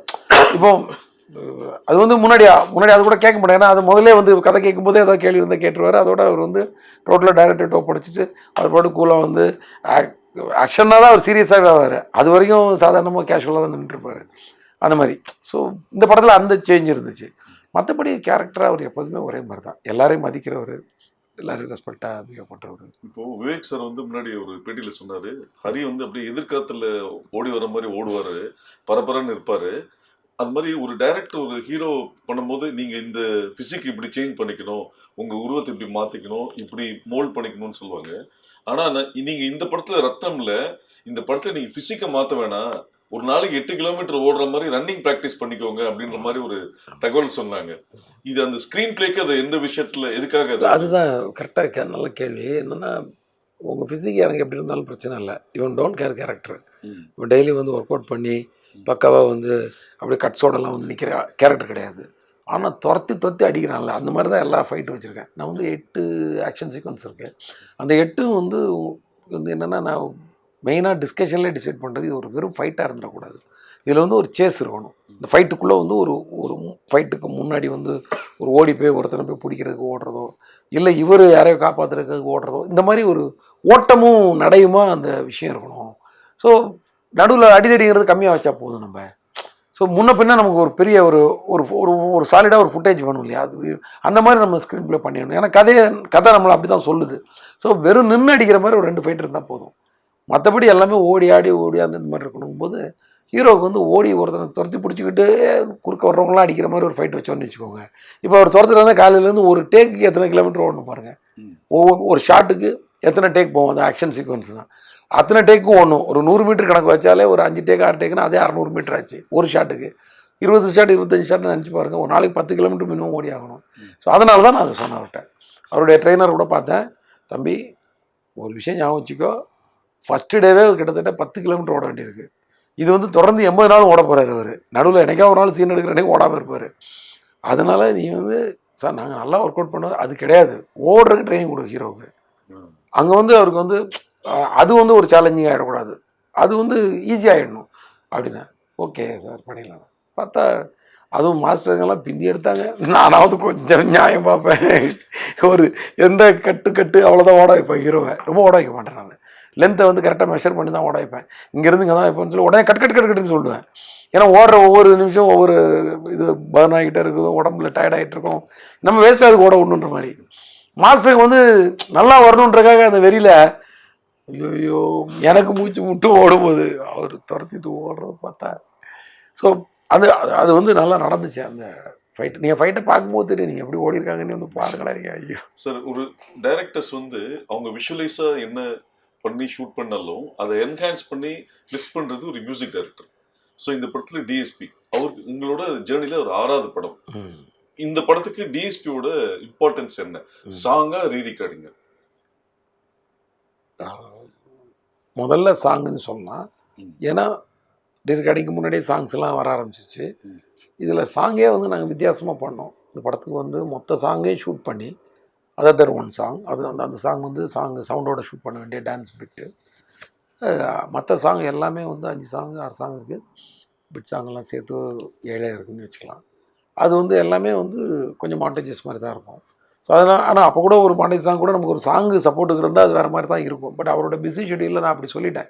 இல்லாட்டி அவரால் தேவையால் இந்த படமே பண்ண முடியாது. அவ்வளோ ஃபுல்லாக அவர் வந்து ஹிந்தி தெலுங்கு நிறைய படங்கள், இப்போ தமிழ்லேயே பெரிய பெரிய படங்கள்லாம் பண்ணிகிட்டு இருக்காரு. ஸோ நான் வந்து நீங்கள் வந்து பொறுமையாக கொடுங்க, நான் ஷூட் பண்ணிட்டு வந்துடுறேன்னு சொல்லிவிட்டு நான் போகும்போதே எல்லாம் ஷூட் பண்ணிட்டேன். ஷூட் பண்ணி அது வந்து ஒரு இளையராஜா சார் சாங் போட்டு, இசைஞானி சாங்கை போட்டு அவர்கிட்ட வந்து எடிட்டிங் ரூமில் கூப்பிட்டு காட்டினேன். அதுக்கப்புறம் தான் அவர் எல்லாமே டியூன் பண்ணி பண்ணார். ஸோ அவருக்கு என்னென்னா நம்ம பாட்டு என்னவா வரப்போகுதுன்றதை காட்டிட்டேன் நான். ஓகே. ஸோ அது இன்னும் வசதியாக, அதனால் பாட்டு ஒன்றும் ஒவ்வொரு தினசாக வந்துருச்சு. இப்போ இன்னைக்கு கூட ஒரு சிங்கிள் நேற்று கூட ரிலீஸ் ஆகிருக்கு, நல்ல பேர். ஒரு அந்த சாங்கே வந்து ஒரு டிஃப்ரெண்ட் சுச்சுவேஷனில் வரும். அதனால தான் அதை வந்து அந்த சாங் பாருங்கள், ரொம்ப இன்ட்ரெஸ்ட்டாக இருக்கும். ஸோ அந்த மாதிரி நிறைய எமோஷ்னல் சீன்ஸ்லாம் ஒரு 5 வரியை போட்டு ஒரு சாங்காக கன்வெர்ட் பண்ணி இந்த மாதிரி விஷயங்கள்லாம் கூட நடந்துச்சு. ஏன்னா வெறும் மியூசிக்கலாக போகாமல் ஒரு 4 வரியோட போயிடலாம். அதனால தான் திவேகா சாரை மட்டும் நீங்கள் மட்டும் எழுதுங்க இந்த படத்தில். எப்போவுமே ஒருத்தர் 2 பேர் 3 பேர் கூட எழுத வச்சுருப்போம். இந்த படத்தில் அவர் மட்டும் எழுதிட்டு, ஏன்னா த்ரூ அவுட் இந்த மூடு ட்ராவல் பண்ணணும். அப்புறம் எல்லார்ட்டையும் எல்லா கதையும் சொல்லிவிட்டு இவர் இப்படி எழுதியிருக்காரு, இந்த வரி அவர் யூஸ் பண்ணிக்கா சொல்ல முடியாது. அதனால் ஒரே லிரிக் ரைட்டர் தான் நல்லது. அந்த மாதிரிலாம் பண்ணால் அதில் வந்து சாங்ஸ் ஃபஸ்ட்டு. இப்போது எல்லாம் இன்றைக்கி காப்பிலாம் வந்து பண்ணி ஃபஸ்ட் காப்பியெல்லாம் பார்க்கும்போது பார்த்தா ரீரிகார்டிங் வந்து அப்படி பண்ணி வச்சுருக்காரு, கலப்பி எடுத்துட்டார். ரீரிகார்டிங் வந்து இந்த படத்துக்கு வந்து நானே ரீரிகார்டிங்க்கு நிறையா கேப் விட்டு கட் பண்ணியிருக்கேன்னா பார்த்துக்கோங்க எவ்வளோ பெரிய. நானே கொஞ்சம் மாறி தான் இது பண்ணேன். அதை வந்து அழகாக யூட்டிலைஸ் பண்ணி அவ்வளோ அப்படி. நான் தான் சொன்னேன் ஒரு 4 நாளைக்கு முன்னாடியே இல்லை ஒரு வாரம் இருக்கும், செகண்ட் ஹாஃப் ஒரு வெர்ஷன் பார்த்தேன் ரீரிகார்டிங். பார்த்துட்டு அவர்கிட்ட சொன்னேன், 20 சாங்க்கு கம்போஸ் பண்ண மாதிரி இருக்குது, நியாயம் பண்ணி வச்சுருக்கிறீங்க வா அப்படின்ட்டு போனேன். வேறு எதுவுமே சொல்லலை நான். ஏன்னா அப்படி இருந்துச்சு, ஒன்று தனித்தனியாக தெரிகிற மாதிரி பண்ணியிருக்கிறாரு. ஸோ தேவி வந்து நமக்கு வந்து என்றைக்குமே நம்மளோட டிலைட்டு தான். இந்த படத்தில் வந்து அவர் என்ன ரொம்ப மோட்டிவேட் பண்ணிட்டாரு. கதை கேட்ட நாள்லேருந்து எனக்கு வந்து ரொம்ப என்ன வந்து எனக்கு என்ன எத்தனை படம் பண்ணாலும் யாராவது பாராட்டுறதோட என்கரேஜ் பண்ணால் ரொம்ப பிடிக்கும் எனக்கு. பாராட்டுன்றது ரொம்ப நேரம் பார்த்துட்டு இருக்க முடியாது, அவங்க மூஞ்ச என்கரேஜ் பண்ணுறவங்கள பார்த்துட்டே இருக்கலாம். ஸோ என்கரேஜ் பண்ணிகிட்டே இருப்பார் அவர். சார் சிங்கிள் ஷாட்டு தான் சொன்னீங்க சார், அதை எடுத்துருங்க சார், அப்படி எடுத்துருங்க, விட்டுறாங்க, காம்ப்ரமைஸ் பண்ணாதீங்க, உங்களுக்கு முடியும், இந்த மாதிரி விஷயங்கள் இதுவே கிடையாது. இது மாதிரி நிறையா விஷயங்கள் அந்த மாதிரி ஒரு கண்டென்ட் சொன்னீங்க, அது வந்து மேக்ஸிமம் எலிவேட் பண்ணிடுது, வில் பிளாஸ்ட் இட் ரெக்கார்டிங்கில். இந்த மாதிரிலாம் வந்து ஏன்னா அந்த பாட்டுக்கும் கதைக்குமே ரொம்ப ரிலேட்டடாக இருக்கும். அதனால தான் என்னால் வந்து வித்தவுட் சவுண்டே ஷூட் பண்ண முடியுது. இல்லைன்னா பாட்டு போட்டு தான் ஷூட் பண்ணுற மாதிரி டான்ஸ் பிட்டு கிடையாதுங்க. எல்லாமே வந்து அப்படியே ஒரு வேறு மாதிரி ஒரு அட்டாச்சாக இருக்கும் மியூசிக் கூட. அண்டு சிங்கிள் ஷாட் எடுத்துகிட்டு வந்துட்டேன். அந்த ஸ்க்ராட்சாக இருக்கிற சீசன்லேயே அது ரொம்ப எடுத்துகிட்டு வந்து அந்த ரா ஃபுட்டேஜை அவர்கிட்ட போட்டு காட்டினேன். அன்னையிலேருந்தே அவர் வந்து அதுக்கு வந்து ஒரு பயங்கரமான ஒரு மியூசிக் பண்ணிடணும். ஏன்னா இதை விட ஒரு பிரம்மாண்டமான ஷாட்லாம் நான் பார்த்துருக்கேன், ஹாலிவுட் ஃபிலிம்ஸ்லேயும் நம்ம இந்தியன் ஃபிலிம்ஸில் பார்த்துருக்கேன். ஆனால் இது வந்து ஒரு ரியல் சிங்கிள் ஷாட், அது ஸ்டிச் பண்ணி அதுவே கஷ்டம் தான். பட் அதெல்லாம் சொன்னார் அவர், அதெல்லாம் பிரம்மாண்டமாக பார்த்துருக்கேன். இது இந்த ஒரு குறிப்பிட்ட காலகட்டத்துக்குள்ளே வச்சு நீங்கள் பண்ணியிருக்கிறீங்க, இது நம்மளுடைய பெரிய யூஎஸ்பியாக இருக்கும். நம்ம வந்து இதை வந்து அந்த மாதிரி மோட்டிவேட் பண்ணுவார் நல்லா. சார் இப்போ ஒரு சக்சஸ்ஃபுல் டைரக்டர், இந்த படத்தோட ப்ரொடியூசர் பார்த்தா இன்ஸ்டன்ட்லி கார்த்திக் சுப்ராஜ்னு ஒரு டைரக்டர். ஸோ உங்களோட ரெஸ்பான்சிபிலிட்டி எப்படி இருந்தது? அதான் உங்களுக்கு கார்த்திகேயன் சந்தானம் தான் ப்ரொடியூசர். ஆனால் அந்த கம்பெனிக்குள்ளே ஸ்டோன் பெஞ்சுக்குள்ளே அவர் ஒரு அங்கத்தினராக இருக்காருங்கிறது வந்து நமக்கு வந்து மிகப்பெரிய ஒரு கிரேடு மாதிரி தான் இருந்துச்சு. நான் அப்படி தான் ஃபீல் பண்ணுவேன். யாராவது ஒரு டைரக்டர் வந்து நம்மளை வந்து கூப்பிட்டு படம் கொடுக்குறாரு, அந்த கன்சர்னுக்குள்ளே அவர் இருக்காருன்றது வந்து கேபி சார்கிட்ட 2 படம் பண்ணியிருக்கேன், டி ராமாராவ் சார் அருள் பண்ணியிருக்கேன், அது மாதிரி சரண் சார்கிட்ட படம் பண்ணியிருக்கேன், துர்ராய் சாரே வந்து ஒரு டைரக்டர் ஃபஸ்ட்டு படம் கொடுத்தவர். இந்த மாதிரி நான் ஏஎம் ரத்னம் சார் படம் பண்ணியிருக்கேன், அவரும் ஒரு டைரக்டர். இப்படி நான் பண்ண இடங்கள்லாம் இருக்கு இல்லையா, ஒன்றும் பாருங்கள், ஒரு பெரிய டெக்னீஷியன்ஸ்கிட்டே போனேன். அதுவே எனக்கு ஒரு பெரிய ஒரு அது மாதிரி தாமிரபரணி பண்ணது வந்து விஜயா ப்ரொடக்ஷன்ஸில் அவங்களுடைய இதே வேறு லெவலில். ஆமாம். அதே மாதிரி இப்போது சிங்கம் பண்ணேன் ஞானவேல் சார் கூட, அவர் வந்து எனக்கு அவார்டு கொடுத்த மாதிரி 3 படம் கண்டினியூஸாக பண்ணியிருக்காருங்க அவர் கம்பெனிலே. சிங்கம் 2, சிங்கம் 3 எல்லாமே அங்கே பண்ணியிருக்கேன். ஸோ இப்படி நமக்கு தொடர்ந்து வேலை கொடுக்குறாங்கன்றதே வந்து சரி, அப்போ நம்ம அந்த அளவுக்கு அவங்கள்ட்ட நம்ம கரெக்டாக நடந்திருக்கோம், இல்லை நமக்கு அது நல்லா அந்த அலைவரிசை ஒத்து போயிருக்கு, அப்படி தானே நம்ம அர்த்தமாக எடுத்துப்போம். ஸோ அந்த மாதிரி சொல்லலாம். உங்களோட இந்த ட்ராவல் சக்ஸஸ் ட்ராவலில் பிரியன் சார் எப்படி எவ்வளோ மிஸ் பண்ணுறீங்க? பெரிய மிஸ்ஸிங். அதெல்லாம் வந்து அது வந்து இழப்பு தான், அவ்வளோதான். அது நிறைய அந்த இது வந்து ஃபில்லப்பே பண்ண முடியாது அந்த இடத்த யாராலும். அது ஒரு பிரதர் தான். நமக்கு என்னடா இவ்வளோ பெரிய கஷ்ட காலம்லாம் இவ்வளோ சீக்கிரம் வருமா, நமக்கு அவர் இல்லாத நமக்கு அவ்வளோ பெரிய கஷ்ட காலம் இப்படிலாம் வருமான்ற அளவுக்கு தான் இருந்துச்சு. ரொம்பவே மறக்க முடியாத ஒரு பெயின். என்றைக்கு அவரை பற்றிலாம் 2 நாளைக்கு ஒரு தடவை பேசாமலே இருக்க முடியாதுன்ற மாதிரி தான். எவ்வளோ நாள் அவர் கூட ட்ராவல் பண்ணியிருக்கேன். நான் வீட்டில் இருந்ததோட அவர் கூட இருந்த நாட்கள் தான் அதிகமாக. 14 படம் அந்த ஜேர்னி ஃபுல்லாகவே வந்து நாள் கணக்கில் மணிக்கணக்கில் அவர் கூடயே லொக்கேஷன் பார்க்குறது. எத்தனை ஃபாரின் ட்ரிப், எவ்வளோ லோக்கல் ட்ரிப், எத்தனை லட்சம் கிலோமீட்டர் ட்ராவல் பண்ணியிருக்கோம். எத்தனை போர்ட்டில் வந்து ஏர்போர்ட்டில் வந்து வெயிட்டிங்கில் உட்காந்து எவ்வளோ கதைகள், எத்தனை தடவை ஃப்ளைட்டு பக்கத்தில் உட்காந்து கதைகள் பேசி எதுவும் க்ரியேட்டிவாக உள்ளே வருவார். இப்போ நீங்கள்லாம் திருந்தே மாட்டீங்கன்னு திட்டு போவார். ரொம்ப ஏதாவது ஒரு விஷயத்த வந்து கமர்ஷியலாக வச்சுட்டா. அவர் ஒரு டேஸ்டான கேமராமேன் தான். நான் எங்கூட ஒர்க் பண்ணிகிட்டு இருந்தார். அவர் வந்து ஒரு கமர்ஷியலாகவும் விஷயங்களை ரசிப்பாரே தவிர ரொம்ப டேஸ்ட்டாக எடுக்கும்னு நினைக்கிறாங்க. ஏன்னா அவர் பிகினிங் படங்கள்லாம் அவ்வளோ நல்லாயிருக்கும், சேரன் சார் கூடலாம் சேர்ந்து நல்ல படங்கள். ஸோ நீங்களாம் திருந்தே மாட்டீங்க போங்க அப்படின்னு சொல்லி திட்டு போவார். இப்படி ஒரு பயங்கரமாக இருக்கும். வண்டி நான் தான் ஓட்டுவேன். ஒரு சீசனுக்கு ஃப்ரண்ட்டில் உட்காருவார், அப்புறம் பின்னாடி உட்காந்து உங்களால் இடவிட வண்டி ஓட்டுறாரு, பின்னாடி உட்கார முடியலன்ட்டு. எவ்வளோ நாள் ட்ராவல் பண்ண வண்டிக்குள்ளே தான் பேசி பொதுவாக உங்களோட விளம்பரங்கள் எல்லாத்துலேயும் பார்த்தீங்கன்னா அந்த பீரியட்ல தந்தியில வந்து ஒரு சின்ன ஆட் வரும், 2 காலம் 10 சென்டிமீட்டர். அதுலேயுமே படத்தை ஒர்க் பண்ண அத்தனை technicians, assistant directors, office boy வரைக்கும் போடுற சிஸ்டம் வந்து டே 1லேருந்து இது மெயின்டைன் பண்ணுறீங்க. அதுக்கு ஏதாவது ஸ்பெசிஃபிகேஷன் ரீசன் இருக்குது? எல்லோரும் வேலை செய்கிறாங்க. அசிஸ்டன்ட் டைரக்டர்ன்றவங்க இன்னைக்கு நைட்டு ஒரு ப்ரொடியூசர் அந்த கதை ஓகே, நாளைக்கு காலைலன்னா நாளைக்கு காலைல டைரக்டர், அவ்வளோதான் முடிஞ்சிச்சு. இவ்வளோதான் டைமிங். மற்றபடி அவங்க எல்லாருமே ஒரு டைரக்டராக தான் நான் ஒர்க் பண்ணுவேன். அப்படி தான் அந்த கத்தோடு தான் நான் வேலை செஞ்சேன். நம்மளும் ஒரு டைரக்டர் தான்டா அந்த படத்தில், குறைந்த பொறுப்புள்ள ஒரு டைரக்டர் அப்படி வச்சுக்கலாம். இப்போ வந்து என்ன நினைக்கிறது, அதிக பொறுப்புள்ள ஒரு அசிஸ்டன்ட் டைரக்டர் அப்படிதான் நினச்சிக்கிறது. என் டைரக்டர்லாம் வந்து மணி சாரும் சங்கர் சார் இருக்கிற இந்த பூமியில் வந்து நானும் ஒரு டைரக்டர்லாம் கெத்தால யாரும் தெரியலாம் முடியாது. என்ன சொல்கிறீங்க? எத்தனை வருஷமாக வந்து ஸ்ட்ராங்காக ஒவ்வொரு செஷனும் மாறுது. அப்படியே அன்றைக்கி கேபி சார் பாரதிராஜ் சார் வந்து அப்படி ரூல் பண்ணிட்டு இருந்தாங்க. இப்போது மணி சார் எப்படி இன்றைக்கும் வந்து ஒரு ஒரு ஒரு விஷயத்தை போட்டாருன்னா எப்படி வைரல் ஆகுது பார்த்தீங்களா? இப்போ கமல் சார் கூட வந்து ஒரு சின்ன ஒரு வீடியோ போட்டிருந்தாரு. என்னடா அப்படி இதுதான். ஸோ அவங்களே அமைதியாக இருக்கும். நம்ம அதிக பொறுப்பு உள்ள ஒரு அசிஸ்டன்ட் டைரக்டர் அப்படின்னு நினச்சிக்க வேண்டியதான். அவங்க பொறுப்பு கொஞ்சம் கம்மியாக உள்ள.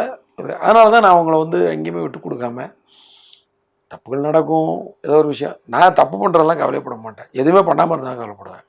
நான் சொல்லி நீ ஒரு பொருளை கீழே போட்டு உடச்சேன்னா தெரியாமல் நான் அதை திரும்பி கூட பார்க்க மாட்டேன். ஆனால் அந்த பொருளை தூக்காமலே நீ இருந்தோன்னா எனக்கு கோபம் வரும். அட்டன் பண்ணு நீ வேலையை. Try to say something, try to do something. நீ சொல்கிறது வந்து கரெக்டாக இல்லாமல் கூட இருக்கலாம், அதை பற்றி கவலை இல்லை. அதுக்கு உனக்கு கடி கூட உணரலாம். நீ தப்பாக சொல்கிறேன், அந்த கடியெல்லாம் வந்து உன்னோட வளர்ச்சிக்கு பின்னாடி போய் கூட என்னை போய் திட்டிக்குவோம். ஃப்ரெண்டுக்கிட்ட எங்கள் டேரக்டர் ஒரு சரி இருக்கேன் இப்போ பார்த்தா கடிச்சிட்டே இருப்போம், திட்டிக்குவோம். ஆறுதலுக்கு கெட்ட வார்த்தை கூட போட்டு திட்டிக்குவோம். முன்னாடி திட்டாத, நம்ம பாட்டு வேலை செஞ்சுட்டே இருப்போம். நான் ஒன்றும் திட்டுறேன்ல, நீ என்னை பின்னாடி போய் திட்டிக்குவோம். இதெல்லாம் இப்படி தான் பேசுவேன் நான். என்னால் முடிஞ்ச அளவுக்கு யதார்த்தமாக அவங்கள வந்து. ஆனால் எனக்கு வந்து அட்டன் பண்ணணும் வேலையை வந்து. நீ வந்து முயற்சி பண்ணணும், பயந்துக்கிட்டு இருக்க கூட. யாருக்கே பயம்? மனுஷனுக்கு வந்து எதுக்கே பயப்படணும்? உயிருக்கு பயப்படணும், இல்லைன்னா மானத்துக்கு பயப்பீங்க. மானமும் உயிரும் எங்கேருந்து எங்கேயும் போகிறது கிடையாது. யார்கிட்டருந்து வாங்க போகிறது கிடையாது. வேலைக்காக தான் சண்டை போடுறோம், ஒருத்தர் கடினமாக பேசிக்கிறோம். ஸோ தைரியமாக வேலை செய்யலாம், தைரியமாக பண்ணு. தப்பாகிறத பற்றிலாம் எனக்கு கவலை கிடையாது. பண்ணாமல் இருந்தால் தான் எனக்கு பிரச்சனை. ஏன்ப்பா அதை பார்த்துட்டு இருக்கிறீங்க, எடுத்து தூக்கி கடாசுங்கப்பா அப்படின்னு சொல்லுவேன். கடாசும் போது உடஞ்சி கூட போட்டோம், அது பிரச்சனை இல்லை. என்ன சொல்லு? ஒரு கதை எப்படி உருவாகுது ஹரிக்குள்ள இருந்து? சும்மா அப்படியே போகிற போக்கில் அப்படியே நம்ம நிறைய பார்த்தது, பழகுனது, கேரக்டர்ஸ் இப்போ சந்திச்சது, இந்த மாதிரி ஏதோ ஒன்று உருவாகும்ல. இப்போ வந்து இப்போ அது ஒரு கேல்குலேஷன் மாதிரி தான். எப்பா ஒரு பெரிய ஹீரோ, அதாவது நிறையா படங்கள் பண்ண ஒரு ஹீரோ, பெரிய ஹீரோ சின்ன ஹீரோ எல்லாம் ஹீரோ தான். அந்த மாதிரி குறைந்த படங்கள் பண்ண ஹீரோ அப்படி பிரிச்சுக்கலாம். இவங்களுக்கு ஒரு 2-3 கதை வச்சுக்கிட்டே இருக்கணும், அவங்களுக்கு 2-3 கதை வச்சுக்கிட்டே இருக்கணும். ஒரு சின்ன பட்ஜெட்டாக இருந்தால் அதுக்கு ஒரு 2 கதை வச்சுக்கணும். இப்படி எல்லார்ட்டையும் ஒரு 4-5 கதை இருக்கும் இல்லையா? அந்த மாதிரி தான் அப்பப்போ வந்து நம்ம ரெடி பண்ணிக்கிறது. ஏதாவது ஒரு சின்ன படம் ரிலீஸ் ஆகிடுச்சு, ஒரு மாதத்துக்கு வந்து நம்ம வந்து வேறு யாராக இருக்காது. இப்போ ஸ்கிரிப்ட் அடுத்த ஸ்கிரிப்ட் என்னன்ற தேடுதல் தான் இருக்கும். ஆக்சுவலாக வந்து முன்னாடி வந்து டைம் ரிலீஸ் டேட்டு போடாமல் இருக்கிறப்போ உங்களுக்கு வந்து ஃபைனல் கட்டு முடிஞ்ச உடனே நான் கதை பேச ஆரம்பிச்சிடுவேன். எப்படின்னா ஃபைனல் கட்டு முடிஞ்சதுன்னா வெளியில் வந்து எடிட் முடிஞ்சு வெளியில் வந்து உட்காந்து ரிலாக்ஸ் பண்ணுவோம்ல, அப்போது யாராவது கூட இருக்க அசிஸ்டன்ட் டைரக்டர்ஸ் இருப்பாங்க. அவங்க கூட ஏதாவது அடுத்த படத்தை பற்றியோ அடுத்த கதைகளை பற்றி பேச ஆரம்பிப்பேன். ஆக்சுவலாக இந்த படத்தில் எனக்கு சுத்தமாக எனக்கு அடுத்த வேலை சாப்பாடு என்னன்னு கேட்டாலே எனக்கு வந்து சொல்ல தெரியல, எதையா வாங்கி கொடுப்பா பசிக்கு அப்படின்னு. அதுக்கு கூட யோசிக்கிறதுக்கு டைம் இல்லை. ஏன்னா இது வந்து நாங்கள் ஒரு டைம் லிமிட் வச்சு அந்த April 26 அச்சீவ் பண்ணணும்னு சொல்லி ப்ரொடியூசர் விஷால் 2 பேருமே கேட்டுக்கிட்டாங்க. நானும் ஓகேன்னு சொல்லிட்டேன். ஓகேன்னு சொல்லிட்டு நான் பட்ட அவஸ்தை. அதாவது சொல்லிட்டோம், எப்படா அதை கொண்டு போய் சேர்க்க போகிறோம். ஏன்னா நிறையா ஒர்க் இருக்குல்ல. இன்றைக்கி வந்து எல்லாருக்குமே வந்து போஸ்ட் ப்ரொடக்ஷன்றது வந்து ஒரு பெரிய பணியாகிடுச்சு. ஈஸியாக வந்து ஒரு எடிட் முடிஞ்ச உடனே முன்னாடிலாம் முடிஞ்ச மாதிரி இருக்கும். ஸோ இதுக்கு நடுவில் என்னால் வந்து எதையுமே யோசிக்க முடியல. நான் என்ன யோசிச்சிருக்கேன்னு, ரிலீஸ்க்கு அன்றைக்கி அடுத்த நாள் காலையில் வந்து நம்மளே வந்து ஒரு விபூதி ஊதுபத்தி கொளுத்தி வச்சு பூஜை போட்டு நம்மளே ஏதாவது ஒரு 2 கதையை எடுத்து உருட்ட ஆரம்பிச்சிடணும். ஏன்னா ஒரு 2 கதை வந்து அப்படியே ஒரு ஃபினிஷ் ஆகாமல் இருக்குது. அது ஒரு கதையாக மட்டுமே இருந்துகிட்ருக்கு. இன்னும் வந்து அது வந்து ஒரு பிளேயாக மாறலை. ஸோ அதை ஃபினிஷ் பண்ணிவிடுவோம். பிளேயாக இருக்கிறது அப்புறம் கூட பார்த்துக்கலாம் அப்படின்னு ஒரு முடிவோடு இருக்கேன். எப்படின்னு தெரில. சார் நீங்கள் பொதுவாக திருநெல்வேலி தூத்துக்குடி பேக்ட்ராப் தான் நிறைய பண்ணியிருக்கீங்க. இது முதல் முறையாக வேலூர் பேக்ட்ராப். இந்த ரத்தமோட டிராவல் எப்படி இருக்கு? ஏன் வேலூர்ன்ற நான் நிறையா புழங்கினது என்னோட சொந்த ஊர் தூத்துக்குடி திருநெல்வேலி. நான் நிறையா புழங்கினது வந்து இங்கே இந்த பக்கம் தான், நார்த் தமிழ்நாடு தான். மெயினாக சென்னை. என்னென்னா சென்னைனா நான் சிட்டிக்குள்ளே இருக்க மாட்டேன். ரியல் எஸ்டேட்டுன்னு சொல்லி சும்மா 100 கிலோமீட்டருக்கு அங்கேயும் பைக்கில் சுற்றிட்டு இருப்பேன். ஸோ எனக்கு இந்த பக்கம் வந்தவாசி தான் எனக்கு சிட்டி. இந்த பக்கம் பார்த்தீங்கன்னா வேலூர் பக்கத்தில் ராணிப்பேட்டை வரைக்கும் எனக்கு சிட்டி தான். எனக்கு என்னுடைய 1 ஹவரில் நான் பைக்கில் எவ்வளோ தூரம் போகிறேனோ அதெல்லாம் எனக்கு வந்து என் கண்ட்ரோலில் உள்ள ஏரியா மாதிரி. இந்த பக்கம் பார்த்தா கும்பிடி இப்படி வச்சுருக்கோம். ஸோ இந்த மக்கள் கூட நான் நிறையா பழகியிருக்கேன். ரியல் எஸ்டேட் டைம்லேயும் சரி, மற்ற நேரங்கள்லேயும் சரி வந்து நிறையா ஃப்ரெண்ட்ஸும் நிறையா பேர் உண்டு என் கூட படித்தவங்க. ஏன்னா ஒரு சென்னை வாசின்னும் போது சென்னை மக்களோட இது மட்டுமே நம்ம தெரிஞ்சிருக்கிறது சில பேர் இந்த அவுட்ஸ்கர்ட்டில் போய் பழகும்போது அவங்களோட கல்ச்சர் ரொம்ப வித்தியாசமாக இருக்கும், ரொம்ப பாசமாக இருப்பாங்க. ஸோ இந்த ஏரியா வச்சு ஒன்று பண்ணணும்னு நினச்சிட்டு இருக்க காலகட்டத்தில் தான் எனக்கு வந்து தங்கர் பச்சான் சார் பண்ண படங்கள், அப்புறம் சேரன் சார் கூட தங்கச்சான் படம், அதெல்லாம் வந்து இந்த பன்ருட்டி, இந்த பக்கம் கடலூர் பண்ருட்டி இந்த ஏரியா வச்சு பண்ணும்போது ரொம்ப இன்ட்ரெஸ்ட்டாக இருந்துச்சு. இந்த ஏரியா வச்சு பண்ணுறாங்க. அப்புறம் இப்போ லேட்டஸ்ட்டாக இப்போது கொஞ்சம் பேர் கூட நம்ம பா ரஞ்சித் கூட நம்ம சென்னையோட அவுட்ஸ்கர்ட்டை வச்சு நிறைய படங்கள் பண்ணுறாரு. அதெல்லாம் இன்ட்ரெஸ்ட்டாக இருந்துச்சு.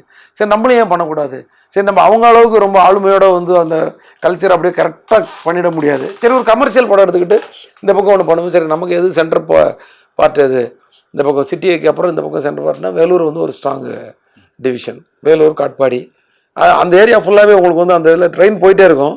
இந்த பக்கம் காட்பாடி இருக்கும், இந்த பக்கம் வேலூர் இருக்கும், அந்த பக்கம் வாணியம்பாடி இருக்கும், இந்த பக்கம் ஆம்பூர் இருக்கும், இந்த பக்கம் ஆற்காடு இருக்கும், அந்த பக்கம் ராணிப்பேட்டை இருக்கும், இப்படி போயிட்டு இருக்கும்.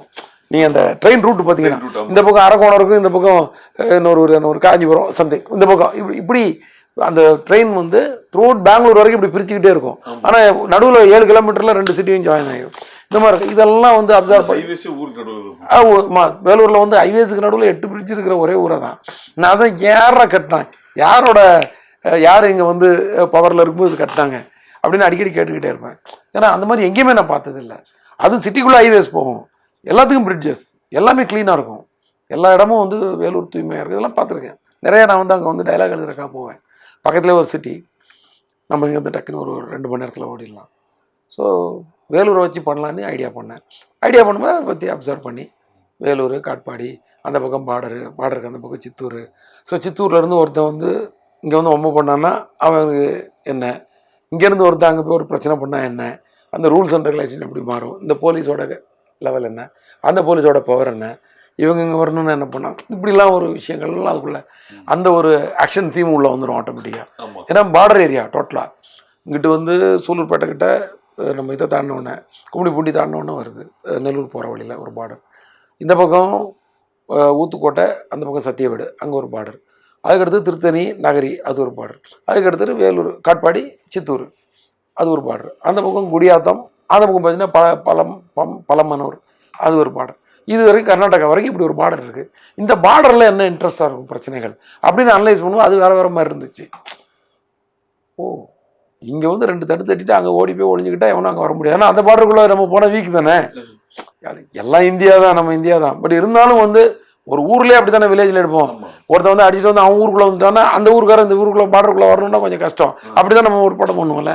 அதே மாதிரி ஸ்டேட் பார்டர் வச்சு பண்ணால் எப்படி இருக்கும் அப்படின்னு சொல்லி இது வந்து பிரியன் சார் வந்து முன்னாடி சும்மா சொல்லிட்டு இருப்பார், சார் நம்ம பார்டர் வச்சு ஒரு படம் பண்ணணும் சார், பார்டர் வச்சு படம் பண்ணணும் சார், இன்ட்ரெஸ்ட்டாக இருக்கும் சார், 2 லாங்குவேஜும் மிக்ஸ் பண்ணி.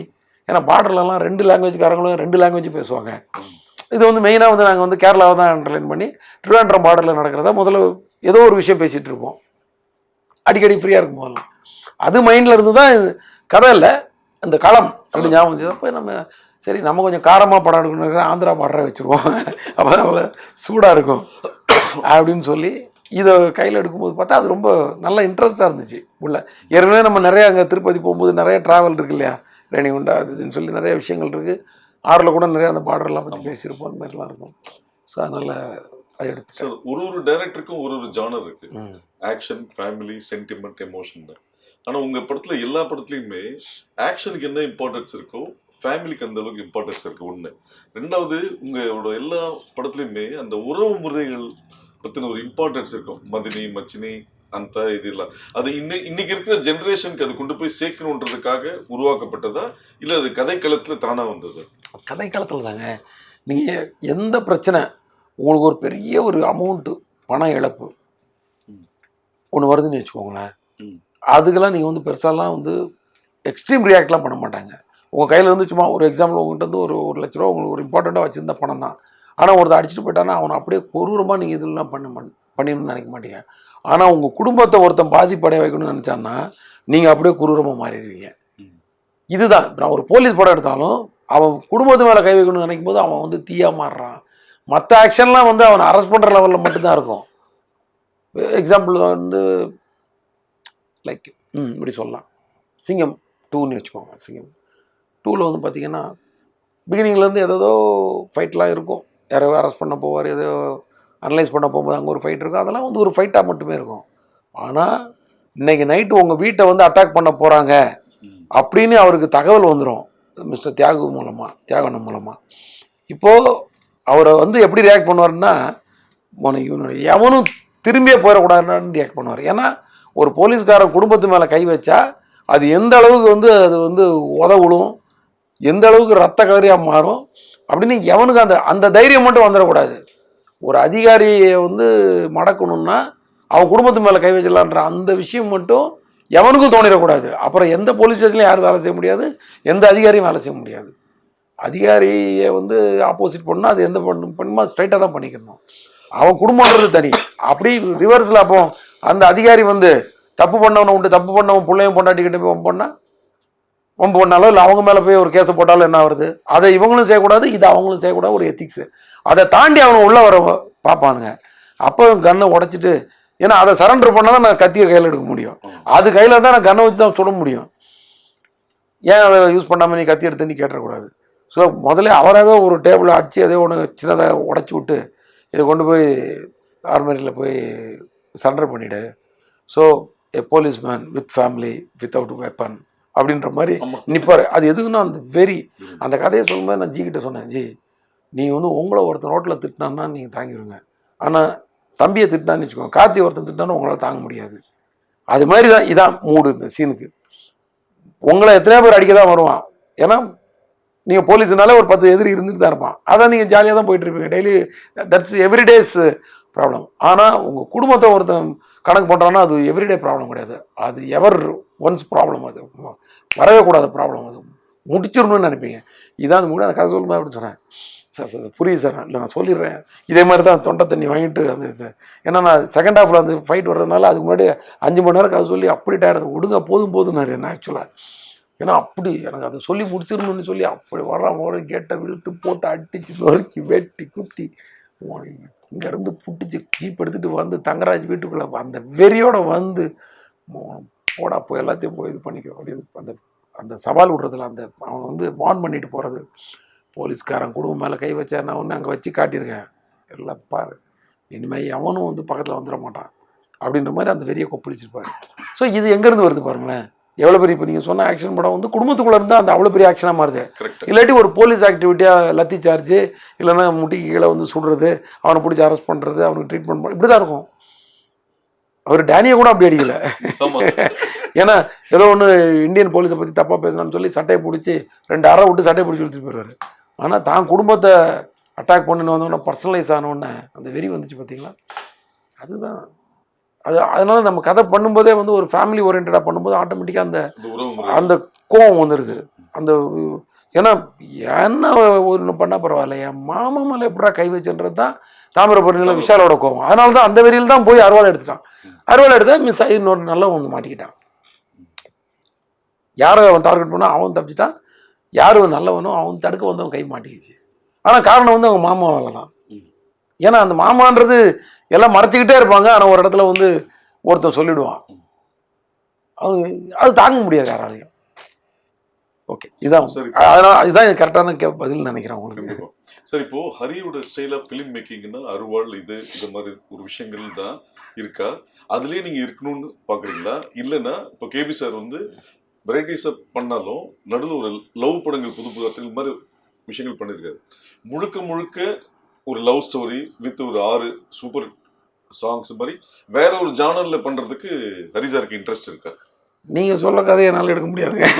நீங்கள் கதையை சொல்லிட்டீங்க. அது தெரியல எனக்கு, அது சரியாக செட் ஆகாது. அந்த நேரத்தில் நான் அப்படி போயிட வேண்டியது. அப்புறம் சார் இப்போ சினிமா இன்னைக்கு டெக்னாலஜி வந்து டிஜிட்டல் வந்துடுச்சு. ஆனால் இப்போ சமீபத்தில் சில டைரக்டர்ஸ் ப்ரொடியூசர்ஸ் என்ன ஃபீல் பண்ணுறாங்கன்னா, அந்த ரீல்ல எடுத்ததை விட இன்னைக்கு டிஜிட்டல் எக்ஸ்பென்சிவ் ஜாஸ்தியாக இருக்குது, ஒரு நாளைக்கு இவ்வளோ ஹார்ட் டிஸ்க் தேவைப்படுது, இது வருது, பேசாமல் ரீல்கே திருப்பி போகலாமா அப்படின்ற மாதிரி ஒரு விஷயங்களும் போயிட்டு இருக்கு.